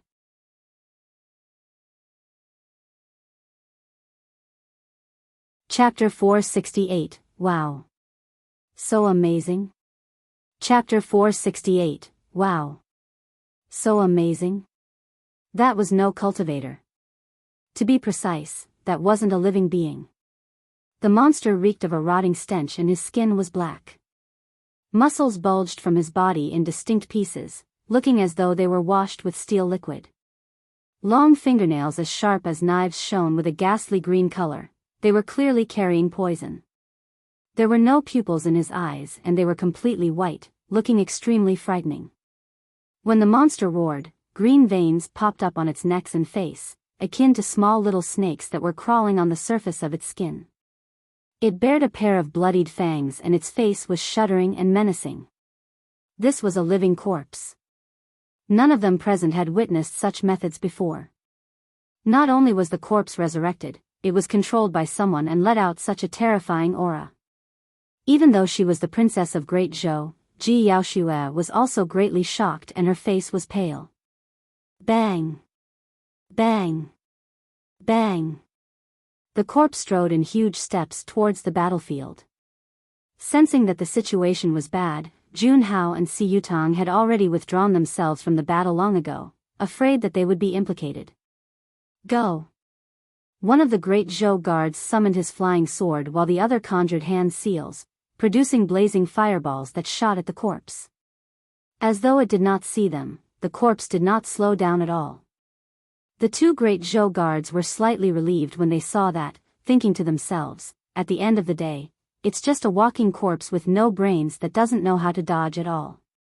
Clang! Before they could finish their thoughts, the flying sword had already pierced the corpse's chest. However, the sound of metal clashing echoed. The flying sword was repelled. The fireball landed on the corpse and lasted for 2 breaths before extinguishing. In the billowing smoke, not only was the corpse fine, it turned even more violent. The 2 of them were dumbfounded and their eyes widened. At the same time, Ji Yaoshua's flying sword descended. Shining with 4 bedazzling spirit patterns, its sword qi was cold and it pierced the corpse's head with its sharpness. Clang! Another crisp sound rang out accompanied by a chain of sparks. The flying sword was repelled as well. A faint white scar merely appeared on the corpse's glabella, its skin was not even scratched. Ji Yaoshua was gravely shocked. She was at 7 Meridian Foundation establishment and she possessed a supreme-grade flying sword. Yet, she could not even scratch the skin of the corpse with her full power. How was she going to fight this corpse that weapons could not pierce and fire and water could not damage? Before she could finish her thoughts, the corpse arrived in front of the 2 great Zhou guards within a few strides. Reaching out, it crushed both of their heads instantly. The 2 guards did not get a second chance to attack at all. Swash! Ji Yaoxue summoned her flying sword once more and this time round, they were aimed for the corpse's eyes. She believed that everything had their weaknesses no matter how strong they were. Suddenly, the corpse glared at the incoming sword and reached out. He grabbed it and placed it in front of his mouth before spitting a ball of oily green smoke at it. The moment the smoke touched the blade, the spirit light of the supreme-grade flying sword dimmed. Ji Yaoxue's expression changed as she lost her connection to the supreme-grade flying sword. Not good, she thought to herself. Turning around to retreat back to the stone chamber, a black shadow had already arrived before her. Swoosh! An evil gust of wind burst forth, suffocating her. Ji Yaoxue merely felt her chest turn stuffy and her head spin. The corpse was filled with poison from head to toe and gave off a rotting stench. Any cultivator that breathed in that rotting stench without any precautions would definitely be affected. The corpse reached out with its massive hands, aiming at Ji Yaoxue's shoulders to capture her alive. All of a sudden, the pale yellow dress that she was wearing shone with 4 bright spirit patterns. With the obstruction, the corpse failed to grab Ji Yaoxue's shoulder right away. She jolted to her senses and hurriedly retreated a couple of steps back, entering the stone chamber in a flash before shutting its stone doors. Roar!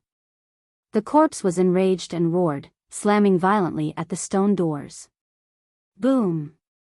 While the stone doors shook violently, they did not open. Buzz! At the same time, as though it sensed something, a series of formation lights appeared on the ground of the entrance of the stone chamber. Another formation was activated at the entrance of the stone chamber, engulfing the corpse within. Sword chi buzzed incessantly. Sharp sword chi shot forth from within the formation and stabbed the corpse repeatedly from all directions in a resplendent dazzle. Trapped in the formation, the corpse flung its arms and collided against the sword chi from all around, roaring in endless rage. Not long after, the skin of the black corpse was already torn against the relentless attacks of the sword chi and it was injured all over, leaking with gooey, sticky blood that was extremely pungent. What a terrifying killing formation! Jun Hao felt a sense of fear and broke out in cold sweat upon seeing that. That was clearly a trump card left behind by Su Zimo. Apart from the defense formation, there was a killing formation around the stone chamber. Previously, if Jun Hao had attacked forcibly, he would have been caught in the killing formation and would most likely have died after being pierced by the countless swords. Su Zimo, you're savage. Jun Hao grit her teeth and endless hatred flooded his eyes. Although the white-robed cultivator felt a little pained looking at the corpse's skin getting damaged by the sword chi, he did not appear to be worried. While the might of the killing formation was terrifying and might even be able to kill an 8 Meridian Foundation establishment cultivator, it did not manage to hurt the corpse fundamentally and those were merely superficial wounds. As the filthy blood of the corpse flowed onto the ground, the formation patterns were gradually tainted. The might of the killing formation was diminishing. The formation light was also dimming gradually. Before long, the killing formation was dispelled entirely and the corpse broke free. By now, it had descended into a complete frenzy as it charged at the stone chamber. Bang! Bang! Bang! The light of the defensive formation shone repeatedly, withstanding the attacks of the corpse one after another. With nowhere else to retreat to within the stone chamber, Ji Yaoxue found herself calming down instead.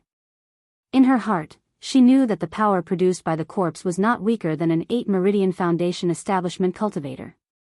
Coupled with its corrosive aura, poison and blood, the formation would not be able to hold out for much longer. If the formation was dispelled, she would commit suicide right here. A princess of Great Zhou would definitely not allow herself to be humiliated by others. As though it did not know the meaning of fatigue, the corpse fought for an entire day and night without stopping. The light of the formation had dimmed considerably. The defensive formation could be broken through at any moment. The situation was determined and Ji Yaoxue was on the brink of calamity with nowhere to escape. Tianhuang walked to Junhao's side and let out a fawning smile. Sweeping his gaze past the white-robed cultivator, he asked, "Senior brother Jun, what's the name of that fellow Taoist?" "You're not qualified to know." Junhao replied, "All you have to know is that he hails from one of Tianhuang Mainland's super sects and is the strongest paragon of the Foundation establishment realm." Why yes. Tianhuang nodded repeatedly with a fearful expression. Senior brother Li's combat strength is unparalleled and he's practically invincible amongst all Foundation establishment cultivators. He can suppress all enemies in Tianhuang Mainland, and even if the ancient emperors were at Foundation establishment realm, they might not be a match for senior brother Li. Junhao spilled out songs of praises without any shame or embarrassment. Although he could tell that Junhao was sucking up to him, the white-robed cultivator enjoyed it nevertheless. After a momentary pause, the white-robed cultivator said, "That's not for sure. The human emperor's palace appeared some time back and the monster incarnate of divine Phoenix Island appeared. That man is not to be underestimated." Junhao hurriedly remarked, "You don't have to be humble, senior brother Li. I still believe nobody in the Foundation establishment realm is your match in a one-on-one battle." "Yes." Nodding, the white-robed cultivator declared with pride, "I don't even have to do it myself if it's a one-on-one battle. This steel corpse that I cultivated is more than enough to kill that monster incarnate of divine Phoenix Island." "Wow, so amazing." Suddenly, a voice sounded in everyone's ears, carrying a hint of sarcasm and mockery.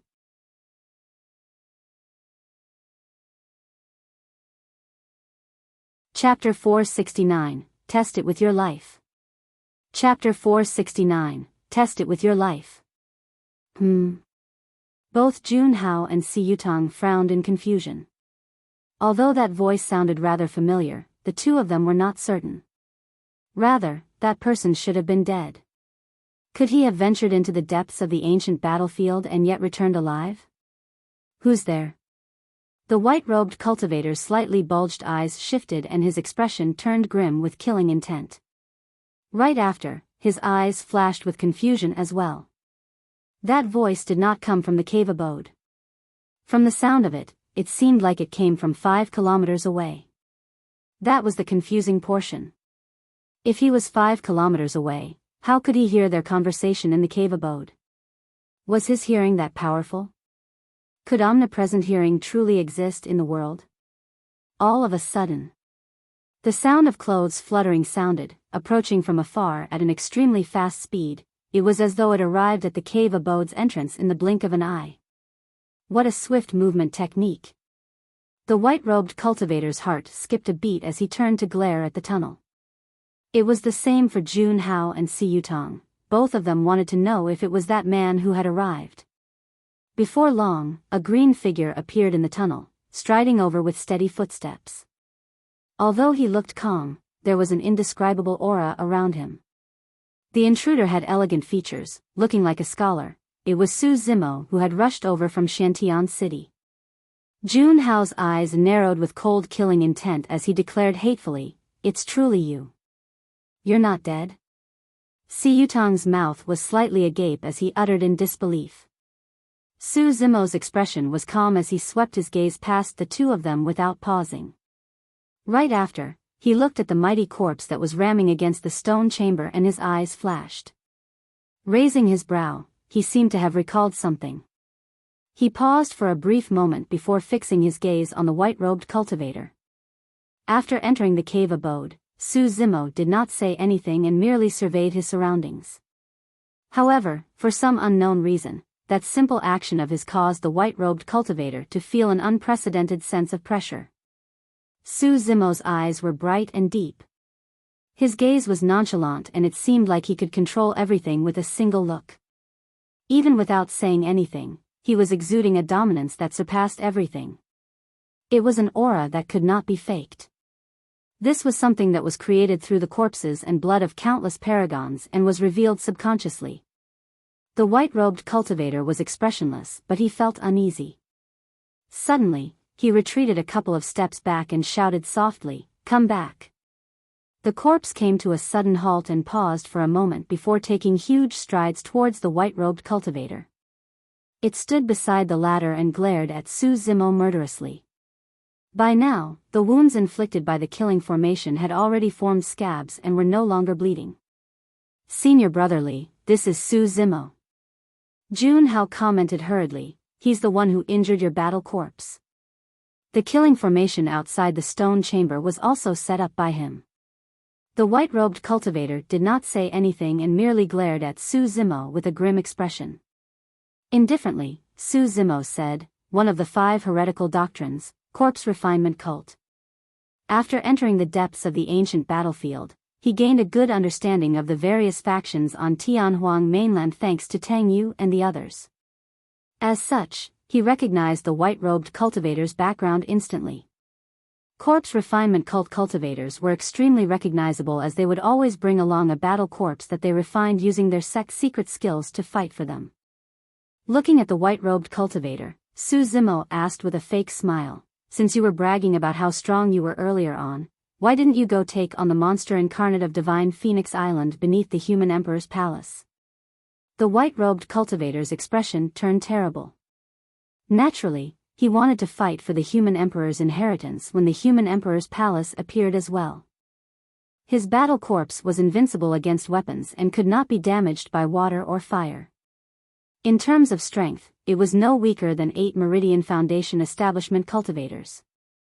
However, corpse refinement cult cultivators had a fatal weakness. Compared to their mighty battle corpses, they were not strong. If they lost the protection of their battle corpse, they would most definitely die against 8 Meridian Foundation establishment cultivators. Paragons from all over the place were gathered beneath the human emperor's palace. Needless to think, it would definitely be an unprecedented battle royale. There was no way his battle corpse would be able to protect him entirely in that sort of battle royale, and it would be hard for him to survive. After hesitating for a long time, the white-robed cultivator decided to give up on the human emperor's palace. Later on, it was proven that his decision was the right one as well. It was said that almost half the paragons who fought in that bloodied battle beneath the human emperor's palace were dead and most of them were crippled. It was extremely tragic. The white-robed cultivator harumphed coldly. It was a battle royale beneath the human emperor's palace. If it was a one-on-one battle, the monster incarnate of divine Phoenix Island might not be my match. "Oh." Su Zimo raised his brow. "Who are you? What sect are you from?" The white-robed cultivator asked instead. Junhao explained hurriedly, "Don't worry, Senior Brotherly, this is merely a disciple of a small sect in the Great Zhou dynasty. He has no backing and he was merely at 4 Meridian Foundation establishment half a year ago." Compared to factions such as super sects and the 5 heretical doctrines, Ethereal Peak could truly only be considered as a small sect. The white-robed cultivator frowned slightly when he heard Junhao's words. If this guy was at 4 Meridian Foundation establishment half a year ago, even if he had heavenly defying cultivation speed and made use of the Meridian unlocking elixir, he would only be at 7 Meridian Foundation establishment at best.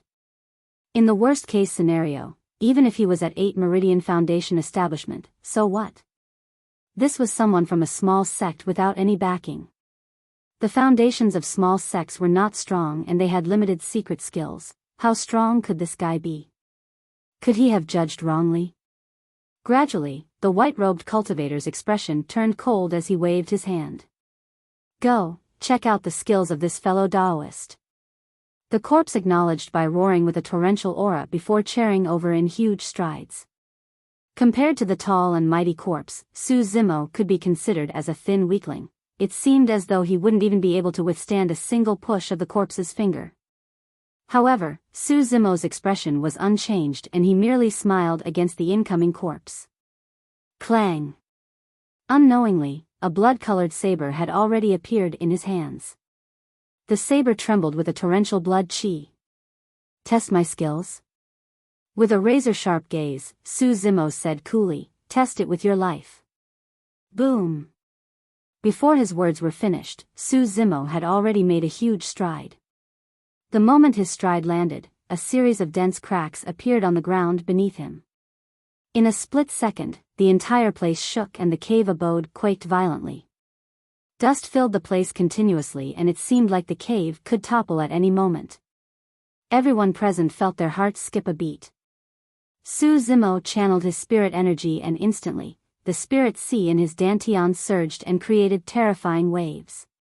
One after another, spirit meridians shone brightly beneath his green robes as spirit energy surged rampantly. 8 Meridian Foundation Establishment. Jun Hao and Si Yutong were astonished as they exclaimed. Swoosh! Su Zimo slashed out and a blood beam expanded, landing on the head of the corpse like a blazing blood sun. The corpse could not dodge in time and could only tilt its head slightly. Blood Quencher sliced down along the corpse's shoulder and cut downwards heavily. Its blade let out a jarring sound as it sliced through the muscles and bones, as though it was cutting a metallic object. Gooey, filthy blood gushed out. That slash almost cut the corpse into 2 halves. Blood Quencher only slowed down in its tracks after cutting into the corpse's chest. After it was blocked by Blood Quencher, the corpse could barely advance. Although Su Zimo seemed frail and skinny, a casual slash from him was enough to send forth a shuddering power that even the corpse that was invulnerable against weapons, water and fire could not withstand. The white-robed cultivator's expression turned paler as his figure swayed for a moment.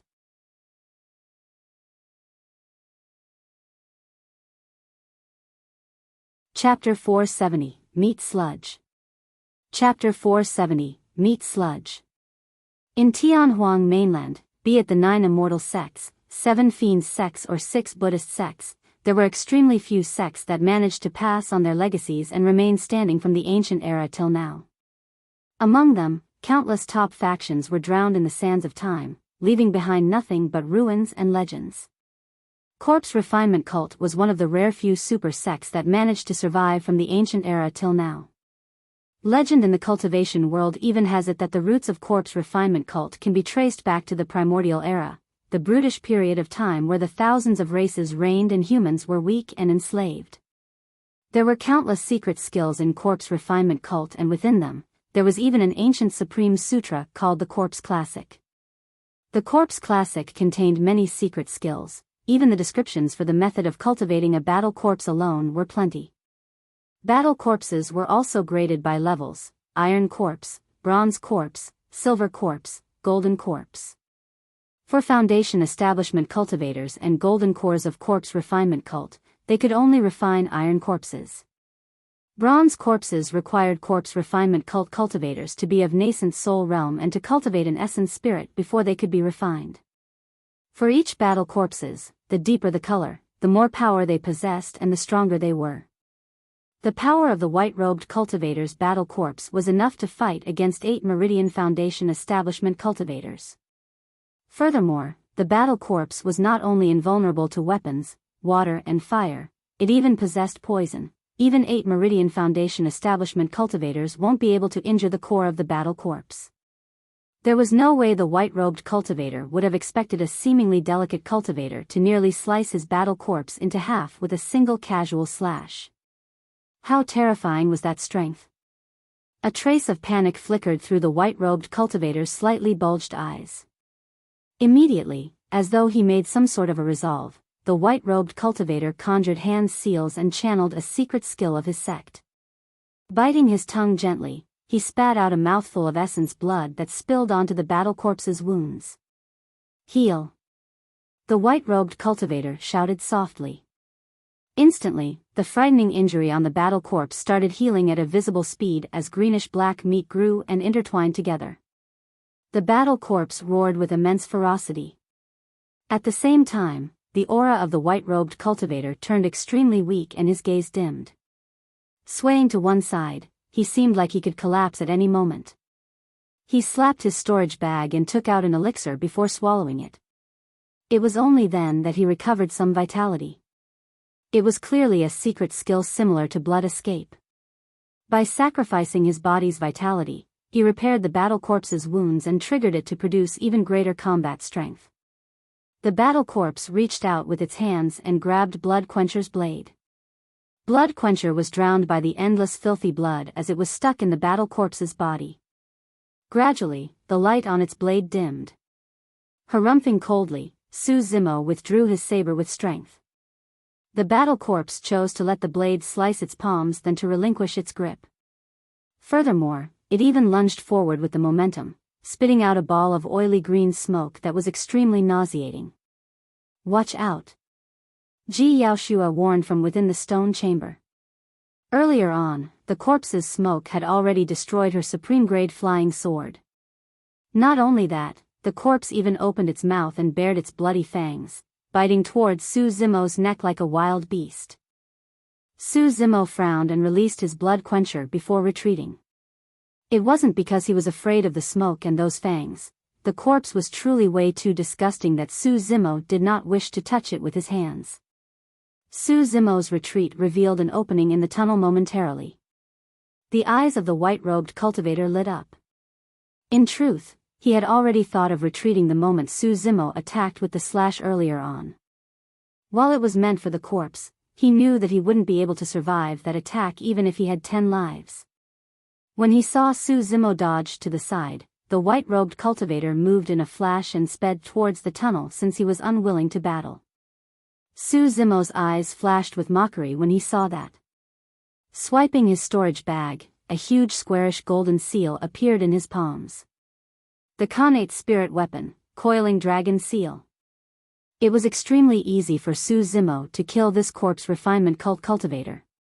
As long as he channeled his bloodline and made use of his spirit wings together with divine steed fleeting, he would be able to wrap around the battle corpse and strike that person to death.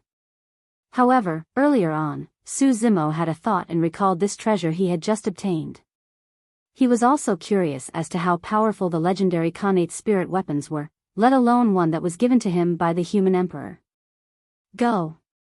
Tossing the coiling dragon seal upwards, he pointed and a stream of spirit energy was injected into it from his finger. The coiling dragon seal expanded rapidly and shone with a golden radiance. Hovering in midair like a blazing sun, it was bedazzling and let out a shuddering aura, exuding endless might. The feral battle corpse suddenly seemed as pathetic as an ant against the coiling dragon seal. The coiling dragon seal descended rapidly. Boom! A loud bang sounded when it rammed against the battle corpse's head. Crack! Crack! Crack! Right after, the sound of bones cracking could be heard. The coiling dragon seal merely paused for a brief moment before continuing down. With a thud, the battle corpse that was a full 10 feet tall was crushed into a pile of foul-smelling meat sludge by the coiling dragon seal, spreading all over the ground without any body left. The white-robed cultivator was about to rush into the tunnel when a blindingly bright seal crashed down, blocking the exit. He spun around hurriedly and a pile of meat sludge splattered onto his pale face. The white-robed cultivator's eyes were widened and his mind went blank, almost shocked silly. In the cultivation world, anyone who wanted to defeat corpse refinement cult cultivators had to try their best to avoid the battle corpse while attacking the actual cultivator. That was because the battle corpses were the indestructible weapons of corpse refinement cult cultivators. Nobody within the same cultivation realm could defeat their battle corpses. If anyone was embroiled in a battle against their battle corpses and could not get out, they would either end up being killed or exhausted to their deaths. That was because battle corpses did not know fatigue. Even if they were completely injured, their strength would not diminish. However, it was different for cultivators. Humans had a limit to their stamina. The white-robed cultivator had cultivated for dozens of years and had been through endless battles against various paragons. However, he had never come across anyone that fought as fiercely as Su Zimo. Notwithstanding the fact that Su Zimo was fighting the corpse itself, he even almost managed to slice it into two with the first attack. Right after, he even turned the battle corpse into a pile of meat sludge with the second attack. Things had ended just like that. The white-robed cultivator was stunned at the moment. A deathly silence filled the air. Initially, Junhao and Si Yutang wanted to attack Su Zimo together with the battle corpse. But now, they were rooted silly to the spot, the corners of their eyes twitching and their bodies trembling slightly. That was a Khanate spirit weapon. The two of them could clearly see that the huge golden seal that Su Zimo summoned at the end shone with 6 spirit patterns. It was obvious that it was a Khanate spirit weapon. The deadly poison chi within the battle corpse's flesh was filthy and could destroy weapons and Dharma treasures. Even Ji Yaoshua's supreme-grade flying sword could not escape the fate of being destroyed. But now, the light on the golden seal did not diminish at all even when it was tainted by the battle corpse's blood and flesh. In fact, it shone more intensely, exuding the dominance of an emperor that looked down on the world. A deep look of envy filled Junhao's eyes. I can be as domineering as that if I get my hands on that treasure.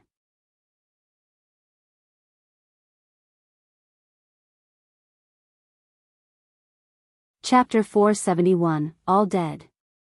Chapter 471, All Dead. Su Zimo's expression changed slightly. The might of the coiling dragon seal had exceeded his expectations. The power that was released was enough to threaten an early-stage golden core. More importantly, an Foundation establishment cultivator's Dantian was still in the form of a spirit sea and had yet to form a core. Only golden cores could release the true might of Khanate spirit weapons. Su Zimo was looking forward to how amazing the coiling dragon seal would be at that time. There was a squeaking sound. The stone doors opened and Ji Yaoshua came forth. Their eyes met. Su Zimo smiled and nodded, reassuring her. Instantly, Ji Yaoshua blushed and pursed a smile in return. Su Zimo beckoned gently and the coiling dragon seal shrank into a small, intricate seal before turning into a streak of light that returned to his storage bag. Walking slowly to the exit of the tunnel, he pushed down with his ankle and his blood quencher returned to his palm. Throughout the entire process, the white-robed cultivator, Junhao, and Si Yutang did not dare to move at all and kept quiet out of fear. Every single action and gaze of Su Zimo caused the 3 of them to feel immense pressure. Their hearts raced fiercely, as if they could die at any moment. This was an almost invincible aura. Their gazes flickered and their minds were bothered by the same thought. How should they escape? The coiling dragon seal did not merely suppress a battle corpse, but also the final bit of determination in the 3 of them to want to retaliate. The white-robed cultivator was the first to speak. A rare smile was squeezed out of his dreadfully glum face as he cupped his fists. Fellow Daoist, you are truly strong. I'm very impressed. I'm nothing compared to you. You're someone who can even suppress the monster incarnate of Divine Phoenix Island. Su Zimo looked at the white-robed cultivator with a fake smile. Bearing an awkward expression, the white-robed cultivator forced a chuckle. You're joking, fellow Daoist. You're the one who's able to suppress the monster incarnate of Divine Phoenix Island with your skills. I'm far inferior. Su Zimo did not reply and waved his saber. Instantly, Blood Quencher shot forth with a murderous blood beam once more. Blood Quencher was a perfect spirit weapon that was infused with Su Zimo's blood after all. Although it was tainted by the battle corpse's filthy blood, its sharpness could not be hidden. Sensing Su Zimo's killing intent, the white-robed cultivator's heart skipped a beat as he remarked hurriedly, "You can't kill me." "Oh," Su Zimo uttered without raising his head. Composing himself, the white-robed cultivator said in a deep voice, "You should know the status of corpse refinement cult in Tianhuang Mainland. If you kill me, you'll be hunted down by the sect." "Ha! Even if I kill you, who would know?" Su Zimo smiled gently. The white-robed cultivator was speechless. On the other hand, Junhao and Si Yutang felt a chilling intent. In other words, what Su Zimo meant was that he was going to kill them all. After killing the 3 of them, news of this would never ever be spread. There was something else that Su Zimo kept to himself. Corpse refinement cult? I've even killed quite a few paragons from the immortal, fiend, and Buddhist sects. You're just one of them. Clang! The blade shuddered and a startling blood beam flashed. When Su Zimo attacked once more, the gigantic blade seemed extremely agile in his hands. His slash forward caused ripples in the void. The white-robed cultivator's expression changed starkly. While that slash did not seem fast, there was an inescapable feeling to it. For corpse refinement cult cultivators, losing their battle corpses was as good as losing half of their combat strength. He could not deal with the terrifying saber technique of the Saber Emperor's Sea Calming Manual. A single moment of distraction and he felt his throat go cold, followed by a ripping pain. A red scar appeared on his throat, turning bigger and more defined. The next moment, a blood mist spewed out. "Ee." A strange sound came from the depths of the white-robed cultivator's throat as he let out an indignant expression. Collapsing stiffly forward, the light in his eyes dimmed without any life. His throat was slit with a single slash. After killing the corpse refinement cult cultivator, Su Zimo turned around and walked towards Junhao and Siyutang without hesitation. It was the idea of Junhao and the others. I had no choice as well.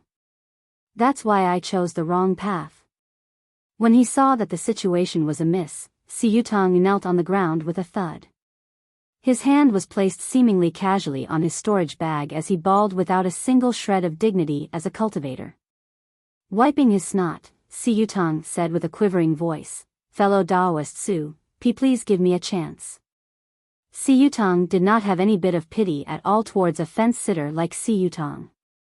Today, this man could kneel down and cry before him in order to survive. Tomorrow, this man could stab him in the back instead. Arriving before Siyutang, Su Zimo looked down and replied indifferently, "At times, once you choose the wrong path, there's no way back." Siyutang's final hope was dashed after hearing Su Zimo's reply. His hand was still on his storage bag. But now, a dagger with a cold glint had suddenly appeared in his palms. Siyutang's sobs came to a stop as his expression darkened. With a venomous gaze, he said coldly, "Since you won't allow me to live, I'll kill you first." Grabbing his dagger, Siyutang stabbed towards Su Zimo's chest. This was a complete ambush. However, his thoughts could not escape from Su Zimo's spirit perception. The moment Siyutang stood up, Su Zimo's palm descended from above and landed heavily on the former's head. Piak. As though it was tofu, Siyutang's head was splattered and he died on the spot without a single word. The moment Siyutang attacked, Junhao made up his mind and channeled his spirit energy with all his might as well. In a flash, 7 spirit meridians lit up as he charged towards Ji Yaoshue, who was at the entrance of the stone chamber. Right now, she was his only shot at living. As long as he could hold her hostage, he could talk terms with Su Zimo. As Junhao charged, he realized that Ji Yaoshue was motionless and merely looked at him quietly.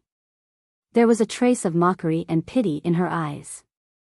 All of a sudden, from the side of his eyes, Junhao caught sight of a blood light shooting towards him at lightning speed. It crackled and was shuddering. The moment Siyutang attacked, Su Zimo flung out his blood quencher. Junhao did not have time to react and merely caught sight of the scarlet flash. Right after, an immense pain came from beneath his ribs as he was sent flying by a powerful impact. Clang! Su Zimo's blood quencher cut through Junhao and pinned the latter tightly against the stone walls. The impact was immensely strong and the saber was still shaking after embedding itself in the stone walls. Junhao's eyes and mouth were widened as fresh blood gushed out uncontrollably. The saber had not only penetrated his body, but also destroyed his organs and cut off his life. "You." Raising his arm with much struggle, Junhao pointed at Su Zimo, as if he wanted to say something. After a momentary pause, his head tilted to the side and he died with opened eyes. In less than 10 minutes, all 3 of them were dead.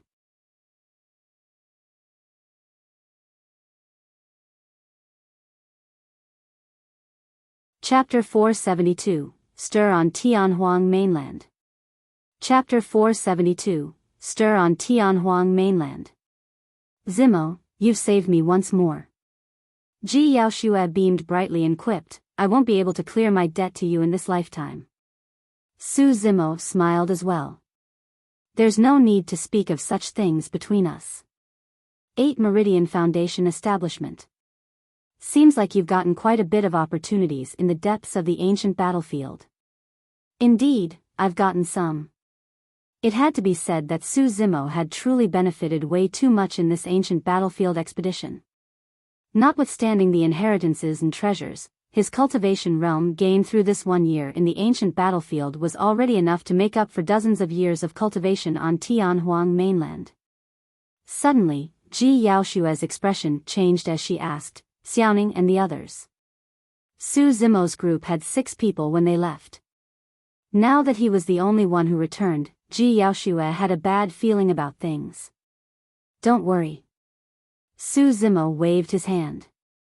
All of them received their own opportunities and joined some older and more powerful sections. In fact, some of them might have already left the Tianhuang North region. Xiaoning's Elixir Yang sect was located far away in the middle continent. Tianhuang mainland was boundless and vast. If a foundation establishment cultivator wanted to travel from the north region to the middle continent, they would have to be on the road day and night for dozens of years even without resting. That was also without taking into account the possible dangers they might encounter along the way. In reality, it was something that was difficult even for golden cores too. Only nascent souls could protect themselves well enough to attempt to travel out from the north region and roam everywhere. It was likely impossible for the siblings to meet one another in the near future after this separation. That was the reason why Su Zimo wanted Night Spirit to stay by Xiaoning's side and look after her. As for Little Fatty, Leng Ro, Ji Qingtian and Shi Jian, they were worlds apart as well. It was unknown if he would still have the chance to meet them in this lifetime. At that thought, Su Zimo could not help but feel slightly emotional and wistful. Zimo, you're still worried about Blood Crow Palace taking revenge, right? Ji Yaoshua was extremely smart, and after slight contemplation, she understood why everyone went their separate ways. Su Zimo had killed the young master of the Blood Crow Palace and even nearly caused the palace lord himself to die in the primordial ruins. The feud between him and them was already irreconcilable. That day, in the palace, right under the nose of the Emperor of Great Zhou, the Blood Crow King declared that all the disciples of Ethereal Peak would be buried along with the young master. It was obvious how arrogant he was and the amount of backing he had. While it might be a huge calamity for Su Zimo personally, it was also one for Ethereal Peak. Everyone else of Ethereal Peak could leave, but not him. To turn his back and leave after creating such a mess, leaving Ethereal Peak and his eldest brother, Su Hong, in the territory of the Great Zhou dynasty without any care. That was something that Su Zimo's heart would not allow. Zimo, don't worry. I'll help you plead for mercy with Father. Worried that Su Zimo might not take her words for real, Ji Yaoshua continued, if the Blood Crow Palace truly dares to do anything outrageous, the Great Zhou dynasty will definitely not sit by idly and watch. Yes.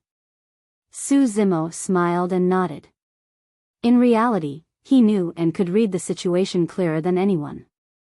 The attitude of the Emperor of Great Zhou towards the Blood Crow King at the sect competition had already made many things clear. Even the Great Zhou dynasty was wary of the Blood Crow Palace's lord. Or rather, it was cautious of the witch race behind it, one of the primordial 9 races. It was almost hopeless to think that the Great Zhou dynasty would interfere in the matter. Yaoshua, prepare yourself.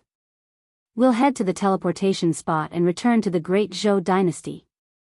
All right. With the year in the ancient battlefield about to end, many cultivators were returning to Tianhuang mainland. Some were ecstatic while some were worried. Some cultivators even had a surreal feeling of escaping a great calamity. They could only heal the trauma in their hearts gradually after returning to their sects in Tianhuang mainland.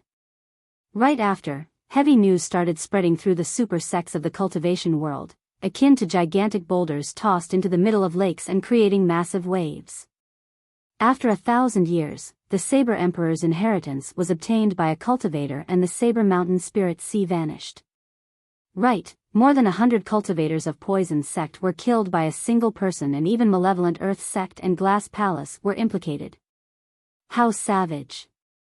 Who is he? What sect or faction is he from? I've got no idea. He didn't wear a sect badge. Some say that he's a meek scholar while others say that he looks menacing. Glass Palace and Malevolent Earth sect received the news almost instantly and their sect masters were enraged. Both sects sent out multiple cultivators to scout out news of that cultivator's background and location. Before the various sects managed to digest that news, an even more shocking piece of news was spread, causing a shock for the super sects and sending a wave across the entire cultivation world. The Human Emperor's Palace appeared. The successor of Divine Phoenix Island appeared at the Human Emperor's Palace and fought against all the paragons of the Immortal, Buddhist and Fiend sects together. The paragons of the Immortal, Buddhist and Fiend sects work together? Fufu, Divine Phoenix Island's successor sure is unlucky. He must have died without even a corpse left. Who managed to obtain the Human Emperor's inheritance in the end? That's where you're wrong. He suppressed all the paragons of the Immortal, Buddhist and Fiend sects single-handedly and it was an extremely tragic and shocking battle. What? What did you say?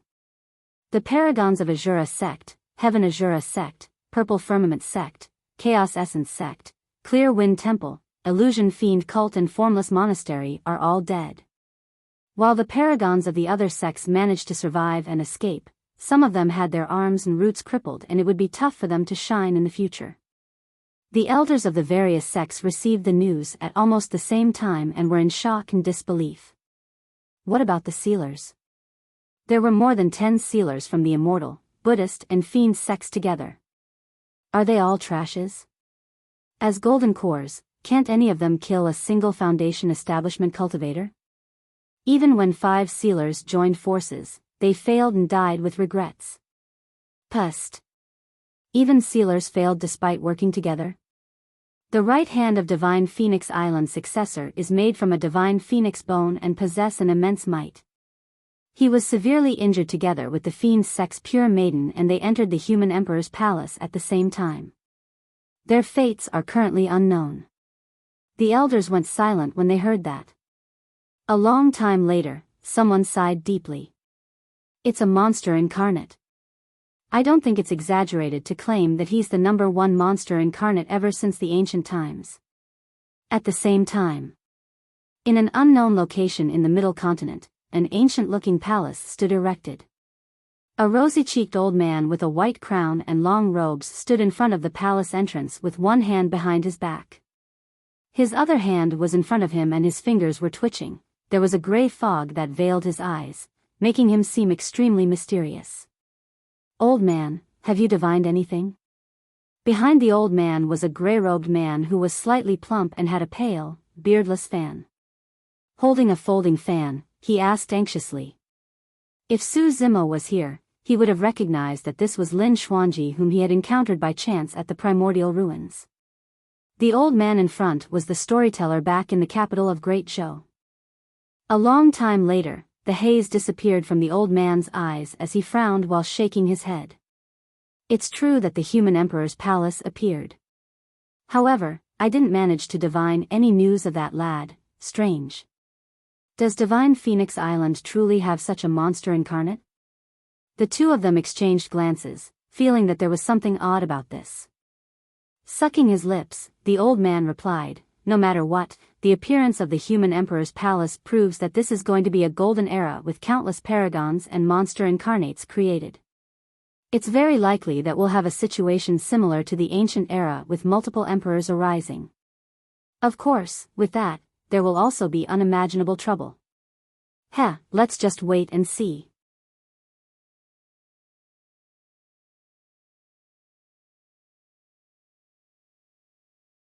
Chapter 473, Arrival of the Storm. Chapter 473, Arrival of the Storm. Deep in the night, in the Great Zhou dynasty. With a bang, a bedazzling column of light lit up in the depths of the palace.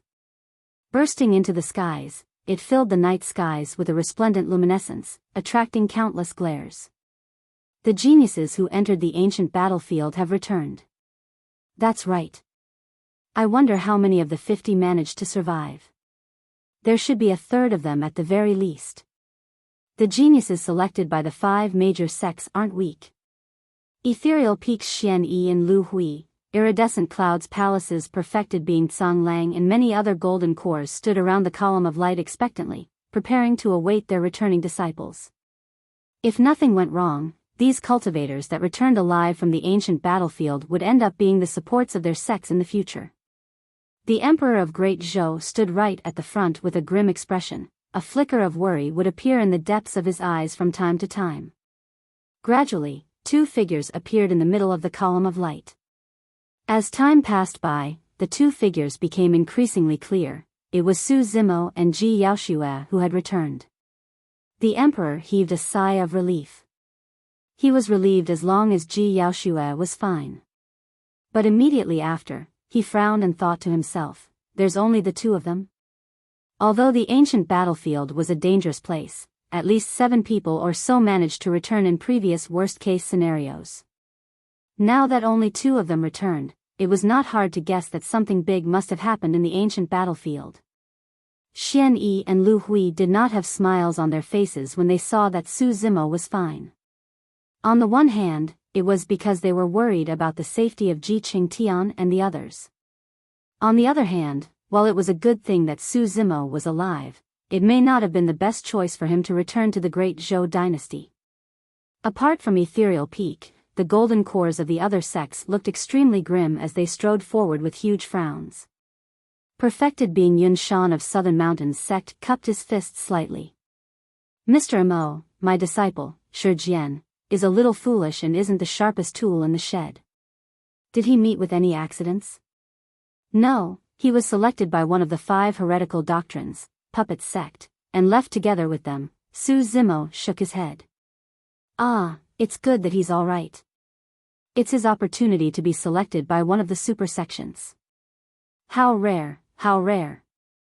Perfected being Yun Shan nodded his head in gratification. For the sects of the great Zhou dynasty, super sects such as the 9 immortal sects, 7 fiend sects, 6 Buddhist monasteries, 5 heretical doctrines and 4 unorthodox groups were insurmountable mountains. If a disciple of their sect managed to join them, it would be an enormous feat and those sects could not be any happier. For example, with their connection to Shi Jian, Southern Mountains sect would most likely have the massive backing of Puppet sect in the future. What happened in there? Why are you 2 the only ones who have returned? Where are the others? Liang Mao is my personal disciple and he was the number 2 of the talisman ranking. His strength is decent and he has a careful nature, there's no way he could have died. Mr. Mo, did my disciple manage to obtain any opportunities? Many golden cores glared at Su Zimo, asking repeatedly with threatening gazes. Su Zimo frowned with a look of impatience. Everyone, please be silent. Ji Yaoxue stood forward and gestured for silence with both hands. Although she was only a princess, her gesture already possessed the dignity of the royal family. The crowd instantly went silent. In an unhurried manner, Ji Yaoxue recounted the events in the ancient battlefield, including Jun Hao's true identity, Jiang Yu's betrayal and Si Yutang's choice. Everyone was startled and speechless. Nobody expected that this ancient battlefield expedition would have met with such immense dangers. Perfected being Tsang Lang's expression was grim as he narrowed his gaze and sneered, "This is only your side of the story. Who knows if you had conspired with Su Zimo to kill my disciple, Si Yutang. Tsang Lang, are you suspecting my daughter?" The emperor turned slightly and glared at perfected being Tsang Lang expressionlessly. "Ha, I wouldn't dare to." Chuckling, perfected being Tsang Lang looked at Su Zimo deeply and said in a cold voice, "Lad, don't think that you've got the rights to stand shoulder to shoulder with me just because you know how to refine weapons. The grudges between us will have to be settled sooner or later, wait and see."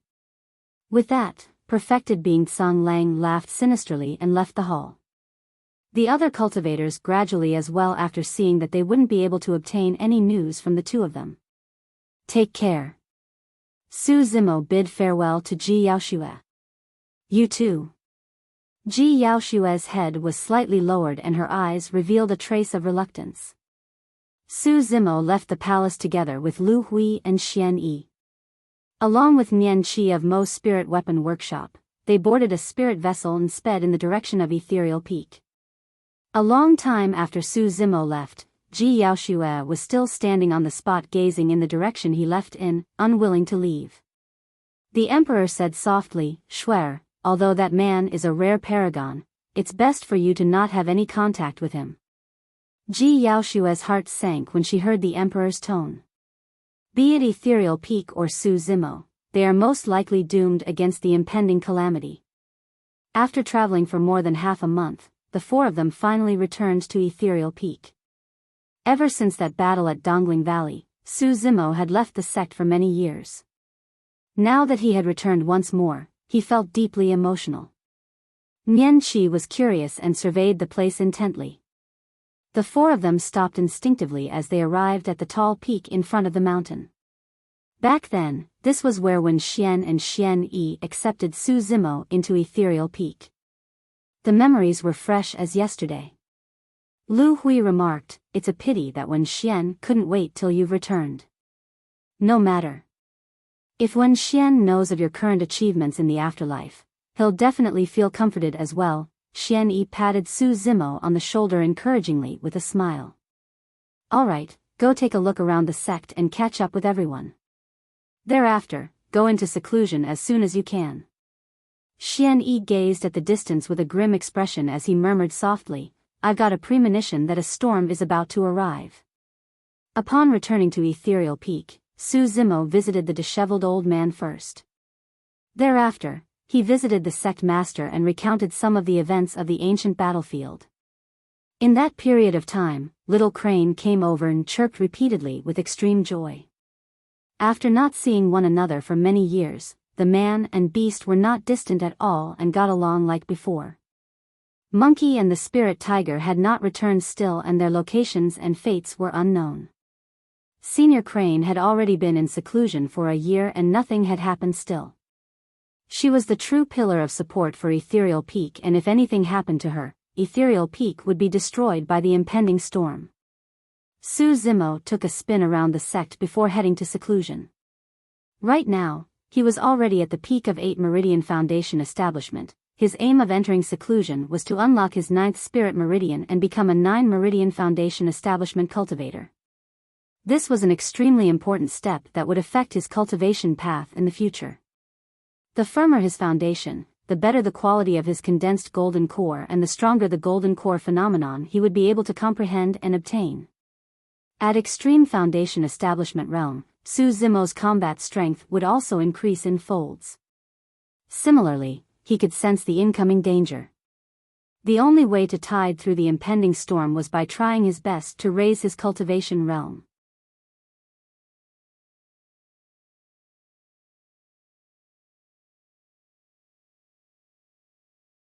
Chapter 474, Crisis. Chapter 474, Crisis. Northwest corner of the Great Zhou Dynasty, Black Crow Mountain. Deep in the forest, in a sinisterly dark area, a blood-stained palace was erected. This day, a piece of news arrived. Master, Su Zimo has returned from the ancient battlefield and has arrived at Ethereal Peak. All right. A blood-robed middle-aged man opened his eyes. They shone with a sinister faint green hue as he said coldly, "I want nothing in the radius of 50 kilometers around Ethereal Peak to remain alive." His voice was extremely chilling and spread to every single corner of Black Crow Mountain. Countless blood crows flew out from Black Crow Mountain, shrieking as they swarmed the skies with their sheer numbers and flew towards Ethereal Peak. 2 days later, Iridescent Cloud's Palace. An order was sent forth that mobilized the sect. Wage war against Ethereal Peak. Throughout the years, all the sects in the territory of Great Zhou had harbored coveting thoughts towards Ethereal Peak, Iridescent Cloud's Palace included. Everyone knew that the arrival of the order meant that Iridescent Cloud's Palace was absolutely confident. It was extremely likely that for this battle, a void reversion Dao being, Iridescent Cloud's Palace's founder master, would appear. Perfected being Song Lang could not help but roar in laughter. Su Zimo, oh, Su Zimo. Even if you manage to cultivate and join Ethereal Peak, so what? At the end of the day, you still can't escape death. Almost at the same time, news spread within True Fire's sect that the sect master was leading an army to wage war against Ethereal Peak. True Fire's sect's elder, Sima Ji, clenched his fists tightly. He laughed endlessly in a cold manner and sneered, "I've finally waited for this day. Su Zimo, you killed my disciple and shamed me at the sect competition. I'm going to turn you into ashes." Not long after, many cultivators of Southern Mountains sect were mobilized. Azure Frost sect. A few golden cores stood together. Among them was Ji Yaoshua's previous master, perfected being Yi Ning, who had appeared at the sect competition. She sighed after hearing the news of everything outside. Actually, this was a situation that everyone had predicted long ago. Ever since the death of Ethereal Peak's founder master, they were already weakened and their only support was an aging demon beast. The foundation of Ethereal Peak was stronger than the other 4 major sects and they had been established for a long time. Everyone was coveting the countless treasures and secret skills in their sect. Prior to this, the reason why the other sects did not dare to act recklessly was because they were wary of the old immortal crane that was at Void Reversion Realm. Each of the 5 major sects had a Void Reversion expert holding the fort and maintaining the balance. However, all the golden cores and nascent souls of the sects knew that once the old immortal crane was at the end of her lifespan, the balance would be broken and that would be the moment of Ethereal Peak's annihilation. Normally speaking, the other major sects would wait for dozens of years more. But now, with Blood Crow Palace leading the fight, apart from Iridescent Cloud's Palace, True Fire's sect and Southern Mountains sect, there would be other sects and cultivators coming forth to Ethereal Peak to take advantage of the situation. It was most likely the same for perfected being Yi Ning's Azure Frost sect. Everyone kicks a man who is down. She sighed gently. She could not help but feel regret when she recalled the scholarly green-robed cultivator at the sect competition. Within 10 days, all the sects within the territory of Great Zhou heard about this and moved one after another. Their target was Ethereal Peak. So what if you're the #1 weapon refinement master of Great Zhou? At the end of the day, you're just doing it for all of us. Hee, notwithstanding the secret skills of Ethereal Peak, there are countless high-grade spirit weapons in Mr. Mo's possession alone. Instantly, the world was moving. Ethereal Peak. Hundreds of golden cores stood in Ethereal Palace, most of them discussing in hushed whispers with grim expressions.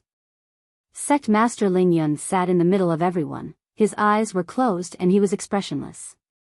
Reporting in, Sect Master. A golden core strode hastily into the hall and said deeply, "Some blood-eyed crows have suddenly appeared in the forest outside the sect and more are gathering." "Got it." Sect Master Ling Yun replied indifferently, he did not open his eyes still. The hearts of many golden cores skipped a beat as they thought to themselves, "It's coming." At the end of the day, they could not avoid this crisis still. Initially, this crisis would take another dozens of years to arrive with the backing of the old immortal crane. However, nobody expected that something would change in this period of time.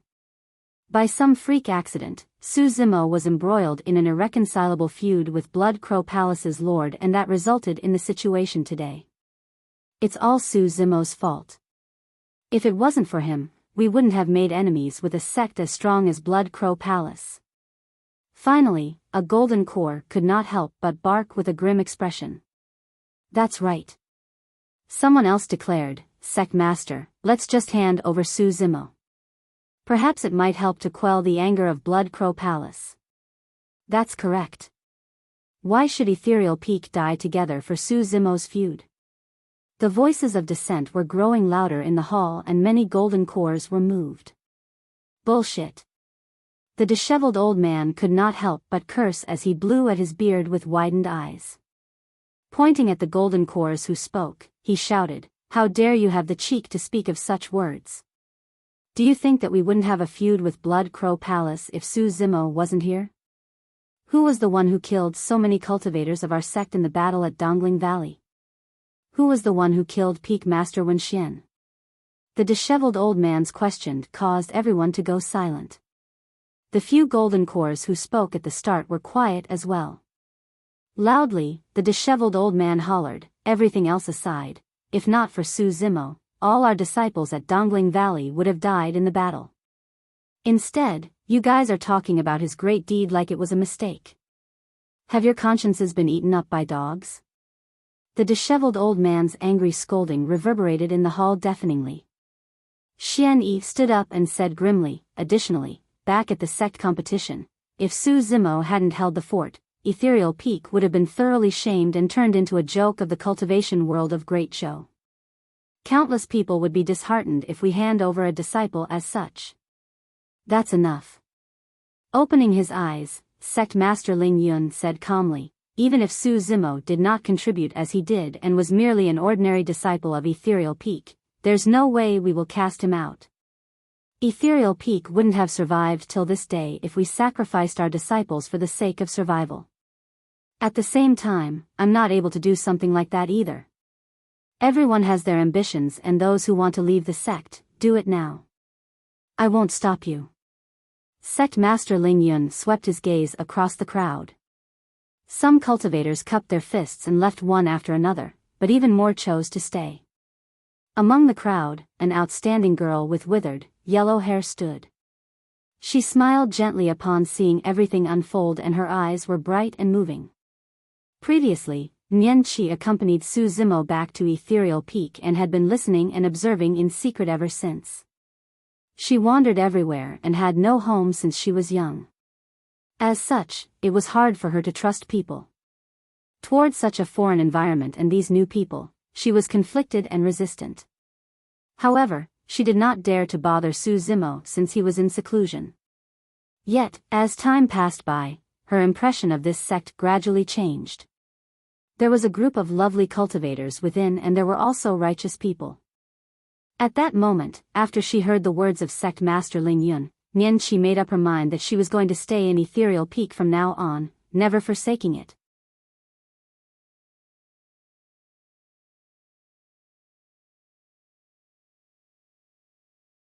Chapter 475, Ignition of the Great Battle. Chapter 475, Ignition of the Great Battle. There were more blood crows gathered at the forest outside, circling above Ethereal Peak in an orderly manner. They formed a gigantic black vortex that covered the skies, like thunderclouds that flickered with scarlet glints. It was extremely pressuring. Darkness fell on Ethereal Peak, and it has been 3 days since they saw sunlight. This day, dust billowed from far away, followed by a torrential killing intent. The army of cultivators from Blood Crow Palace had arrived. For the past few years, Blood Crow Palace's influence had been expanding, and they took over all the sects in the vicinity and grew at a rapid pace. By now, they were as good as a 6th major sect. Coupled with the cruel methods of Blood Crow Palace's lord and his heavenly-defying combat strength, many itinerant cultivators submitted to him one after another. Blood Crow Palace's current strength had already surpassed the 5 major sects. Leaping into the skies, Ethereal Peak's master, Ling Yun, gazed over with a grim expression. The army from Blood Crow Palace was densely packed, and there were 10,000 cultivators. Among them, there were 100 nascent souls alone, and many of them were notorious itinerant cultivators in the cultivation world of Great Show. There were more than 1,000 golden cores. The rest of them were foundation establishment cultivators, and there were no Qi refinement warriors. Qi refinement warriors were almost useless in a clash of this level. Any single flying sword, spirit art, or even the shockwave of the ensuing fight was more than enough to kill a Qi refinement warrior. A blood-robed middle-aged man stood at the front of Blood Crow Palace's massive army, looking cold with a faint green hue in his eyes. It was Blood Crow Palace's lord. The palace lord waved his hand and declared icily, "Kill everyone and spare no one." At the same time, Ethereal Peak's master, Ling Yun, waved his arm and yelled, "The sect is on the brink of its extinction. People, fight with all your strength and protect the final sanctuary of our sect." Everyone from Ethereal Peak knew that there was no other way out for them. Bang! Bang! Bang! In the back mountain, stone doors were pushed apart by tremendous forces one after another as dozens of terrifying auras appeared. Ethereal Peak's nascent souls who were in seclusion had appeared one after another as well. Under the lead of Sect Master Ling Yun, 100 nascent souls and nearly 1,000 golden cores were mobilized. In terms of numbers, they were comparable to Blood Crow Palace. Their formidable foundation was thoroughly shown. However, due to the stringent requirement process of Ethereal Peak, there were not many foundation establishment cultivators and they amounted to slightly more than 2,000. Once the Great Battle was invoked, their foundation establishment cultivators would definitely be disadvantaged. Of course, the final outcome of the battle was not decided from the foundation establishment battlefield, nor was it decided from the Golden Core and Nascent Soul battlefields. The ultimate challenge was between the Void Reversion experts. Caw, caw. The countless blood crows let out ear-piercing cries, charging towards the Ethereal Peak cultivators like a swarm of locusts. It was startling. All of a sudden, a might aura burst forth from within Ethereal Peak, followed by a deafening cry. A figure broke out of seclusion, bearing a head of red hair and exuding a terrifying demonic aura. Although she had an insane might and a sharp gaze, this was a beauty. Senior Crane. Senior Crane has come forth from seclusion. A series of cheers sounded from Ethereal Peak and the masses were overjoyed. The old immortal crane looked at the countless incoming blood crows and her eyes shone brightly. A mysterious shockwave spread out from her glabella as she suddenly opened her mouth and shot out a fiery stream of flames. Swoosh! The stream of flames spread out and was hundreds of feet tall, incinerating half the skies. Countless blood crows were turned into ashes without being able to make a single sound. Humph! Blood Crow Palace's Lord harumphed coldly and soared into the air. With a single thought, a blood-colored bone staff appeared in his hands with a skull at its tip, emanating a sinister aura. Blood Pattern Curse. Waving his blood-bone staff, the Palace Lord chanted an unidentifiable incantation and the void surged with a terrifying energy feedback. 2 streams of blood light shot forth from the sockets of the skull. As though it was alive, the skull opened its mouth and shot out a green streak of light. The blood and green light fused into a drop of fresh blood. When the drop of blood arrived above the old immortal crane's head, it suddenly exploded and spread into a series of mysterious patterns. Descending slowly, it engulfed the old immortal crane. Buzz! Buzz! The blood patterns formed a blood-colored circle of light that caused smoke to form each time it made contact with the old immortal crane's body.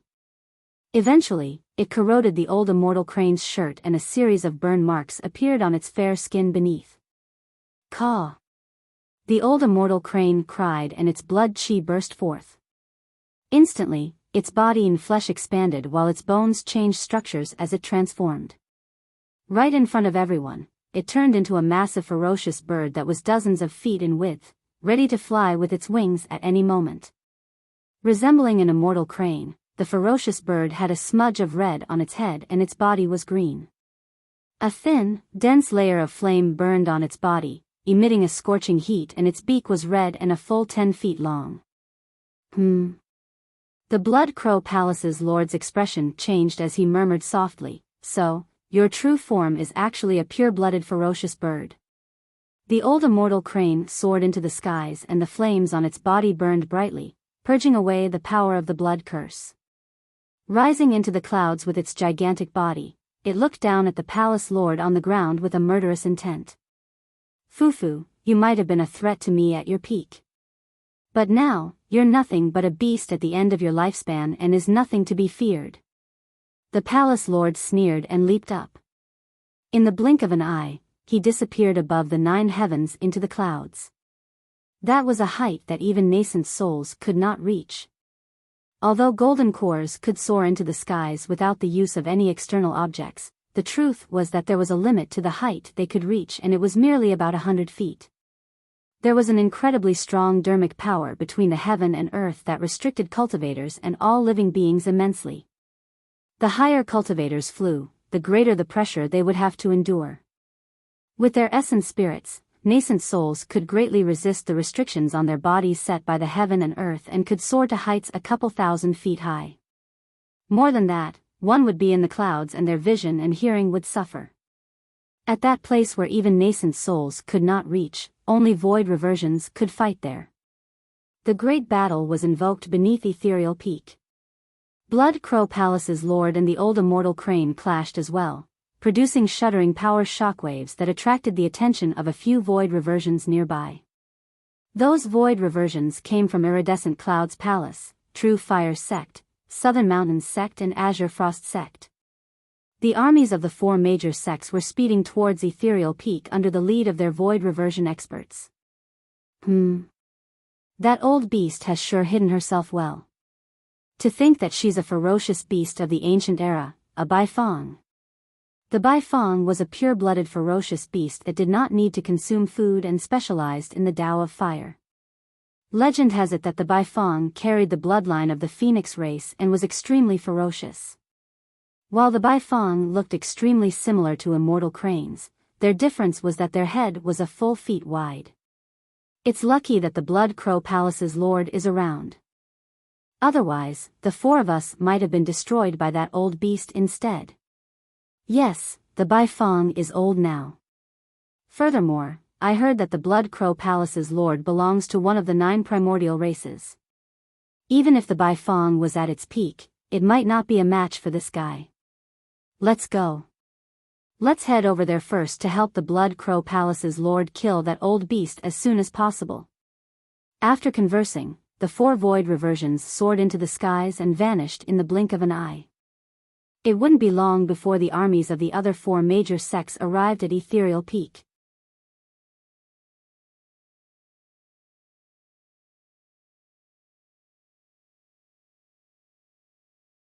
Chapter 476, Fatal Blow. Chapter 476, Fatal Blow. With the fight between the void reversions taking place, nascent souls from both factions soared into the skies one after another to a height of a few thousand feet tall before breaking out into a battle. At that height, the fight between the nascent souls would not affect the Golden Cores and Foundation Establishment cultivators. Every single attack of a nascent soul possessed the might of the heaven and earth, and it was something that Golden Cores couldn't defend against. As for Golden Cores, they left the ground and flew 100 feet into the skies before they started fighting. Countless spirit arts and flying swords streaked, and there were even Golden Core phenomenons. On the ground, Foundation Establishment cultivators collided intensely like 2 massive torrents. Blood Crow Palace did not have the advantage in numbers when it came to nascent souls and Golden Cores. However, they had multiple times the number of Foundation Establishment cultivators of Ethereal Peak. The moment the fight began, Ethereal Peak showed signs of defeat on the Foundation Establishment battlefield. In recent years, most of Ethereal Peak's paragons of the Foundation Establishment realm died in Dongling Valley. The rest, such as Ji Qingtian, Leng Ro, and the others, obtained their own opportunities and left the territory of the Great Zhou dynasty. The remaining Foundation Establishment cultivators in the sect had no leader, and the strongest among them was only at 5 Meridian Foundation Establishment, with a few others at 4. As for the 9,000-odd Foundation Establishment cultivators on Blood Crow Palace's side, there were 2 of them at 6 Meridian Foundation Establishment and dozens at 5. In the ancient battlefield, especially at the core regions where battles were plenty, 6 Meridian Foundation Establishment cultivators were common sight, and only 7 Meridian Foundation Establishment cultivators could protect themselves. However, in the territory of Great Zhou, the environment was not as favorable as the ancient battlefield, and it was almost the limit for any cultivator to unlock 6 spirit meridians. Bang! Bang! Bang! The moment the battle began, Ethereal Peak Foundation Establishment cultivators were already showing signs of defeat. There was nothing to compensate for the difference in numbers and strength. The most eye-catching cultivator on the side of Ethereal Peak was an outstanding young girl. This outstanding young girl was not old, and her features were intricate with a straight nose bridge. Her eyes shimmered like diamonds, but her hair was withered, yellow and messy without any luster. This young girl was none other than Nian Qi. After cultivating for less than 2 years, she was already at the peak of Foundation Establishment and had already unlocked 3 spirit meridians. It was also because of Nian Qi's presence that the Ethereal Peak Foundation Establishment cultivators were not instantly overwhelmed and defeated. Controlling her flying sword with one hand, she wielded a saber in the other and charged into the Blood Crow Palace crowd, cleaving left and right. Initially, back when Nian Qi did not have any spirit qi in her body, she was already able to lift the mystic gold silk armor which weighed a ton. It could be said that she had an innate godly strength. Now that she had entered the path of cultivation, her strength had grown even more and she was like a tiger who had obtained wings. Although she was only at 3 Meridian Foundation establishment, she could kill 4 Meridian Foundation establishment cultivators and even face off against 5 Meridian Foundation establishment cultivators. Swinging her saber widely, Nian Qi was completely following Su Zimo's previous style without any complicated movements. He was overwhelming everything with brute force. Unable to defend against her, a 4 Meridian Foundation establishment cultivator was cut into 2. Gradually, the 5 Meridian Foundation establishment cultivators of Blood Crow Palace surrounding Nian Qi increased and even 2 6 Meridian Foundation establishment cultivators had targeted her. "Let's join forces and kill that girl first," a 6 Meridian Foundation establishment cultivator yelled. Bang! Bang! Bang! Swoosh! Swoosh! Swoosh! At least 10 5 Meridian Foundation establishment cultivators attacked Nian Qi at the same time. 2 6 Meridian Foundation establishment cultivators released their spirit arts and flying swords as well, unleashing a flurry of attacks at Nian Qi. Instantly, Nian Qi descended into danger. She had already charged into the depths of the Blood Crow Palace faction a long time ago and was far away from the Ethereal Peak faction. Right now, she was like a helpless leaf floating in a raging sea. Nian Qi did not wish to die. She wanted to continue staying in Ethereal Peak and following her young master. However, she knew that in such a situation where everyone could barely fend for themselves, no one could save her. The only way she could survive was if she fought for herself. Against the attacks that came from all directions, Nian Qi shivered and channeled blood qi with all her might. Gradually, her eyes turned into a mysterious shade of blue, akin to the color of the deep ocean. A terrifying aura exuded from within her. It was as though an ancient power had been awakened. Ah! Roaring into the skies, Nian Qi let out an ear-piercing shriek. Her initially wrinkly hair turned silky smooth, swaying on its own and giving off a bright luster. Although she had nothing beneath her feet, she rose slowly into the air and stood upright. It was like a godly being of the universe with a pair of azure blue eyes and golden dancing hair. Her magnificence was outstanding and blinding. That scene did not cause much of a stir to the golden cores and nascent souls. No matter what, Nian Qi was just a foundation establishment cultivator. While the aura that she suddenly gave off was terrifying and even shuddering, it was not strong enough to threaten the golden cores. However, thousands of feet above the clouds, the expression of Blood Crow Palace's lord who was embroiled in a battle currently changed. His gaze penetrated the voids and landed on Nian Qi. Could it be? The palace lord's eyes shimmered, as if he had recalled something. On the battlefield, just as Nian Qi was about to be drowned by the countless spirit arts and weapons, a burst of energy shot forth from within her. Buzz! The spirit weapons that were arriving from all directions froze in midair.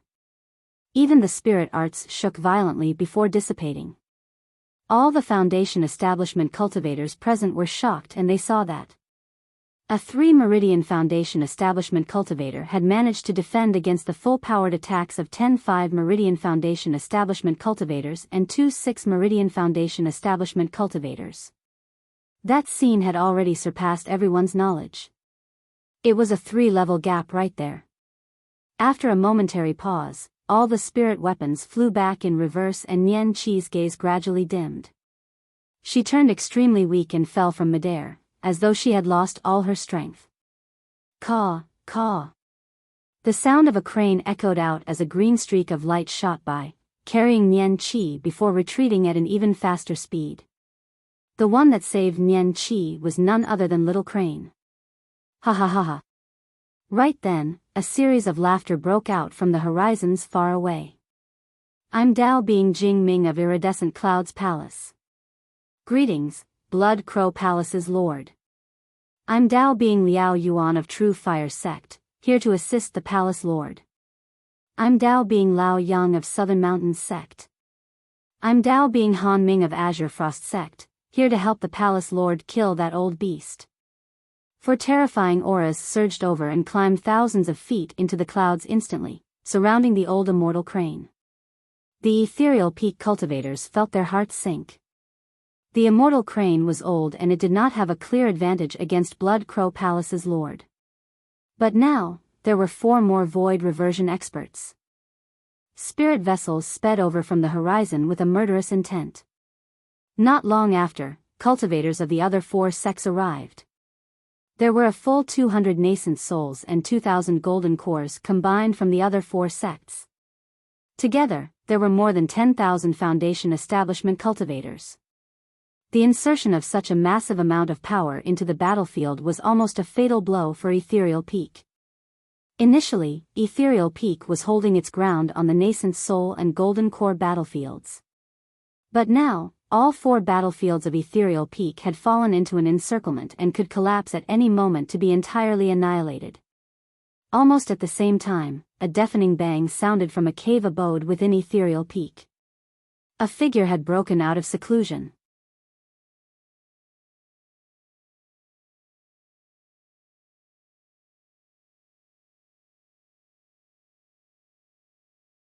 Chapter 477, Desperate Situation. Chapter 477, Desperate Situation. With the addition of the other 4 major sects, the situation of the battle changed. The old immortal crane was fighting 1 against 5 and spread its wings, causing gusts of wind to howl and the clouds to shift endlessly. Dermic powers filled the skies as it roared in anger, fighting with its fullest strength. Although the old immortal crane was aged, it still had the remaining dominance as a pure-blooded ferocious bird. Shoo! Shoo! Shoo! It released a shocking demonic skill and tens of thousands of feathered wings shot forth from its body. Burning with scarlet flames, each feathered wing was like an apocalyptic spear. Shooting forward fiercely, they tore through the voids and left countless holes. Let a blood curse mirror be formed with my blood. The Blood Crow Palace's lord bit his fingertip and flicked out a drop of fresh blood. Waving his bone staff, he guided that drop of blood and drew an obscure arc in midair. Chanting an incantation, he created a mirror of blood water swiftly before him. The flurry of red feathered wings shot over and created blood waves as they collided against the surface of the mirror before their flames were extinguished. The other 4 void reversions did not dare to be careless and defended with all their might. Instantly, dermic powers surged and runes appeared, shaking the world as endless light burst forth. The void was illuminated and it seemed as though the firmaments were collapsing. That demonic technique had expended almost all of the old immortal crane's remaining life essence. Its gaze dimmed slightly, no longer as sharp as before. Not far away from Ethereal Peak, an army of cultivators clad in armor appeared in the void. All of them stood upright in midair wielding long spears, looking stoic. It was an army of golden cores. A carriage was escorted in the middle of the army. In front of the carriage stood 2 people, a man and a woman. The middle-aged man wore yellow robes and frowned deeply. Looking at the great battle above the clouds, he shook his head and sighed. Schwer, as you wished, I've brought you here. You can see for yourself now that it's going to be tough for Ethereal Peak to avoid this calamity. The man and woman were the Emperor of Great Zhou and Ji Yaoshue. Ji Yaoshue could not help but ask, Father, why do you refuse to lend them a hand? Our Great Zhou dynasty clearly has more than 1 void reversion to back us up. The Emperor shook his head in silence. Ji Yaoshue continued, Furthermore, I heard that there's a patriarch in Great Zhou who is still alive and he is a Dharma characteristic Dao Lord. The Dharma characteristic realm came after the void reversion realm. Those that are in the void reversion realm gain the title of Dao Being, while those in the Dharma characteristic realm gain the title of Dao Lord. After a moment of silence, the Emperor said softly, Schwer, actually, the patriarch was the one who made the decision to not interfere. Why? Ji Yaoshue was in disbelief as she questioned, as a Dharma characteristic Tao Lord, can't the Patriarch beat a void reversion Tao being? What are you guys scared of? Heis. The Emperor gave a deep sigh. If the Patriarch comes forth, he can naturally suppress the Blood Crow Palace's Lord. However, the thing is that this guy's background is extremely touchy. He is one of the primordial 9 races. So what if he's one of the primordial 9 races? Weren't they defeated by the ancient emperors of the human race in the primordial era all the same? Ji Yaoshue could not understand. As though he recalled something, a hint of fear flickered through the depths of the emperor's eyes as he shook his head. The might of the primordial 9 races is far beyond what you can imagine. If we really anger the experts of the primordial 9 races, notwithstanding the great Zhou dynasty, even the entire north region of Tianhuang mainland would experience a catastrophe. Back then, the Patriarch witnessed and had been through a similar catastrophe personally. Pausing for a moment, the Emperor did not continue on that topic. Let's hope that Su Zimo has already left Ethereal Peak. On the other side, 2 outstanding women with voluptuous figures stood within the ancient forest. One of them was older, but there were no signs of aging on her face. Instead, she gave off a mature and charming aura from head to toe. The other was dressed in a long pink dress and wore a veil, looking like she was a young girl.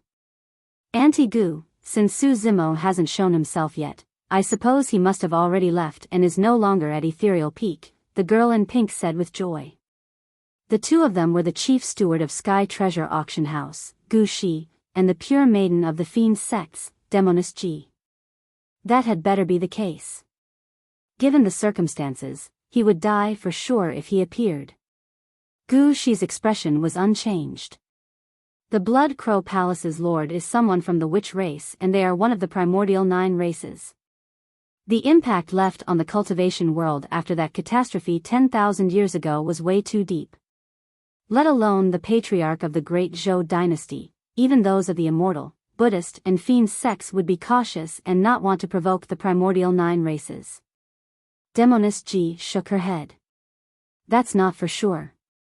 That senior of the Fiend sect definitely fears nothing. Pausing for a moment, Demoness Ji tugged at Gu Shi's sleeves and asked, Auntie Gu, haven't you sent the message yet? What did that senior say? What can he say? Gu Shi pouted her lips. He is cold and merciless. When he heard my message, he didn't even have any reaction mentally. Don't pin your hopes on him. At Ethereal Peak, the battle was intensifying. On the nascent soul battlefield, Sect Master Ling Yun was already a perfected nascent soul realm and was a step away from void reversion realm. With his terrifying combat strength, he fought at the front and held on bitterly. It was a complete defeat for the Golden Core and Foundation establishment battlefields. Nian Qi was exhausted and frightfully pale. Lying on Little Crane, it was difficult for her to recover in a short period of time. The Foundation establishment cultivators of Blood Crow Palace and the other 4 major sects charged over like a relentless torrent, rushing at the Ethereal Peak Foundation establishment faction repeatedly. During this period of time, some of the smaller sects and itinerant cultivators of Great Zhou seized the opportunity to take part in the battlefield, ready to take advantage of the situation as well. Without Nian Qi, the Ethereal Peak Foundation establishment cultivators were retreating repeatedly, leaving behind a trail of corpses. Blood flowed like a river and it was extremely tragic. The situation on the Golden Core battlefield was even more pressing. Golden Cores of Ethereal Peak were dying repeatedly. True Fire Sect Sima Ji controlled 4 flaming flying swords that streaked through the crowd endlessly, leaving streams of scorching sword chi. Where's that little bastard, Su Zimo? Are you still going to continue hiding? Now that the outcome was set, Sima Ji roared in laughter gleefully. Perfected being Song Lang controlled his flying sword and his long, narrow eyes shone with a cold glint. The entire Ethereal Peak will have to die together just for the sake of a Foundation establishment cultivator, Su Zimo. His remark caused the Ethereal Peak faction, which was already getting defeated steadily, to turn even messier. To hell with you. The disheveled old man had a fiery temper and cursed. However, immediately after, his slight distraction caused him to suffer a gash on the wound from perfected being Tsang and blood flowed like a stream. Xian Yi summoned his hexagonal sword formation and had to give it his best before he could rescue the disheveled old man. Fufu, open your eyes properly and take a look. Perfected being Tsang pointed at the Foundation Establishment battlefield beneath their feet and sneered, Ethereal Peak's Foundation Establishment cultivators are almost completely dead. Xian Yi and the disheveled old man's hearts skipped a beat. On the ground, Nian Qi's group retreated step after step and were already at the base of the mountain. Of the 2,000 Foundation Establishment cultivators, there were only a few hundred left battling bitterly right now. All of the disciples carried injuries and panted heavily, they were almost at their limits. Swoosh! Swoosh! Swoosh! Right then, 10 streaks of dark light shot forward from the back of the mountain, sending forth a shuddering impact. As the 10 dark lights streaked through, a terrifying air current surged and smashed the tiles on the ground. The mud was overturned and 10 long ravines were formed. Fast as lightning, a green-robed cultivator surged over with a murderous intent. Flapping his spirit wings furiously, he wielded a gigantic moon-colored bow and exuded a torrential aura.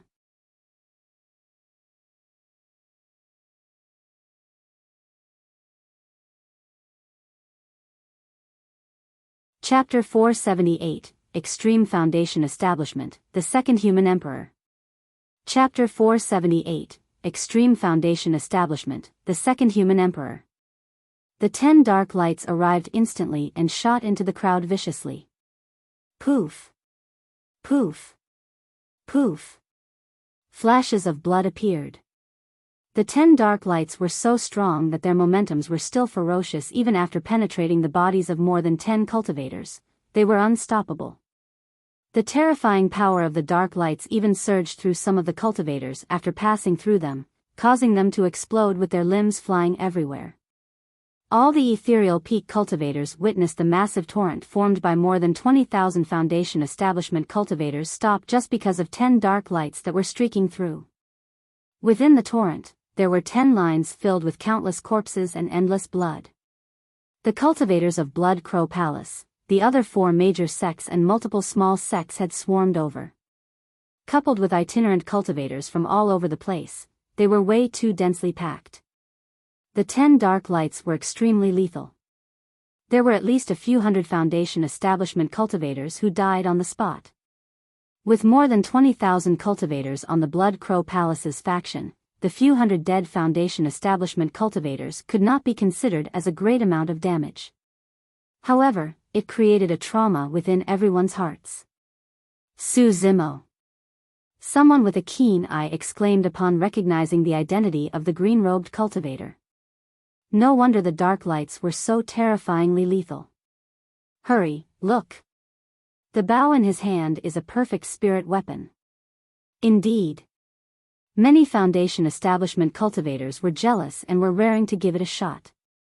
They had heard long ago that Su Zimo was the #1 weapon refinement master of Great Zhou, and the lousiest weapons in his storage bag were supreme-grade spirit weapons.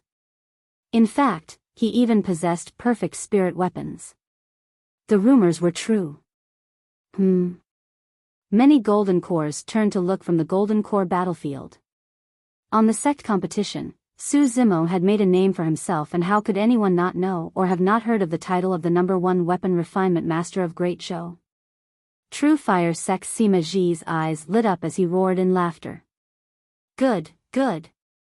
Su Zimo, you've got guts to appear. I'll have you pay for my disciple's death.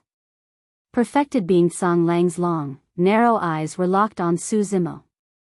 Looking down from above, he sneered, Su Zimo, so what if you manage to join Ethereal Peak? You still can't escape death.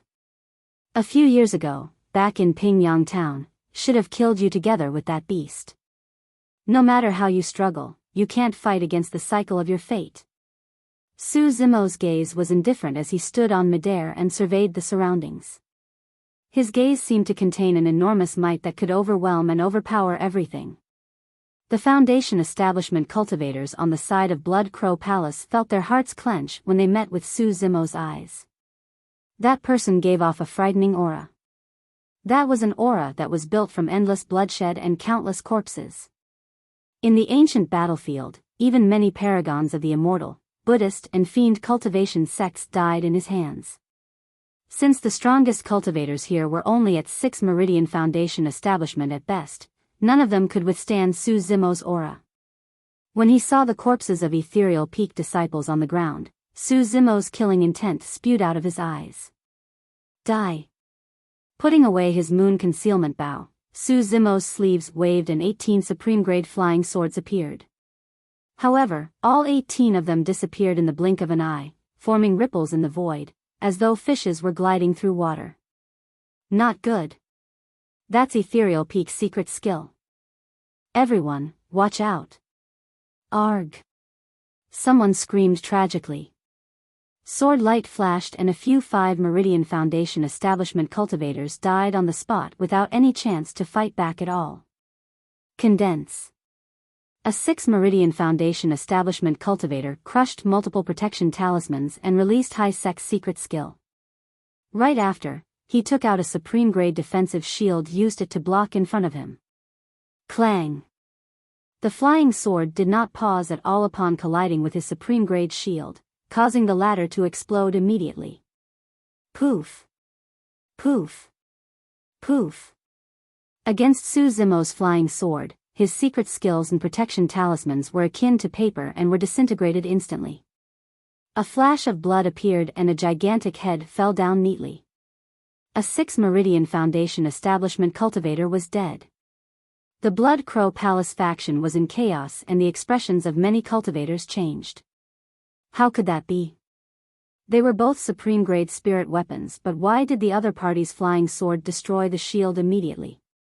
Unless... Many cultivators turned over instinctively. Pust. In midair, underneath Su Zimo's green robes, spirit meridians shone one after another in a bedazzling manner, wrapping around his body like metal chains. 1, 2, 3. 9 spirit meridians. Was it a hallucination? Many cultivators rubbed their eyes and looked again before gasping. Pust. There were a full 9 spirit meridians. Even 8 Meridian Foundation establishment cultivators would be able to barbarically suppress the entire Foundation establishment battlefield, let alone a 9 Meridian Foundation establishment cultivator. As Su Zimo stood on midair, his Dantian spirit sea churned rapidly and rich spirit energy surged through his 9 spirit meridians. He was like a god of the universe with a mighty aura. Many cultivators were aghast. The Foundation establishment cultivators were not the only ones. Even the golden cores and nascent souls were shocked when they saw what was going on. In the territory of Great Zhou, it has been 1,000 years since there was even an 8 Meridian Foundation establishment cultivator. As for 9 Meridian Foundation establishment, ever since the ancient era, there had never been a second person to reach that realm apart from the human emperor. The legends are true. The 9th Spirit Meridian can truly be unlocked. Extreme Foundation establishment, the second human emperor. A wary look flashed through perfected being Tsang Lang's eyes, followed by a feeling of trepidation. It was lucky that Ethereal Peak was on the brink of annihilation and Su Zimo wouldn't be able to escape death. Otherwise, if that lad were to grow further, who in the territory of Great Zhou would be able to stop him? He is the #1 weapon refinement master of Great Zhou, and now, he's even at the Extreme Foundation establishment realm. Once he forms a core, he would definitely develop a phenomenon as well. Sect Master Ling Yun sighed internally. Such was the cruelty of fate. They could only blame the sect for being unlucky. If they had not met with such a calamity, with talents such as Ji Qingtian, Ling Rou, and the others, they would definitely rise to be the #1 sect of the Great Zhou dynasty. As for Su Zimo, his accomplishments would even be more limitless. In fact, he might even be able to lead Ethereal Peak to become one of the top factions of Tianhuang Mainland. Alas! The Blood Crow Palace's lord narrowed his eyes and his killing intent deepened. His personal feud with Su Zimo aside, the fact that this lad was at Extreme Foundation establishment meant that he had to be killed. A second human emperor must not be allowed to appear on Tianhuang Mainland. The 18 supreme-grade flying swords streaked through the crowd, and none of the Foundation establishment cultivators could defend at all. It was a complete massacre. The massive flood formed by more than 20,000 Foundation establishment cultivators was punctured and pushed back by Su Zimo single-handedly. Everyone from Ethereal Peak was reinvigorated. At that moment, Su Zimo flapped his spirit wings and rose into the air. He was actually arriving at the Golden Core battlefield 100 feet high. Zimo, hurry back down. The disheveled old man shouted hurriedly when he saw that. The fight between Foundation establishment cultivators would only take place on the ground, and no one would soar into the skies 100 feet high. Given the chaotic battlefield, the flying swords and spirit arts of Golden Cores carried an absolutely destructive power against Foundation establishment cultivators. To everyone, Su Zimo's move was complete suicide. Ha ha ha ha.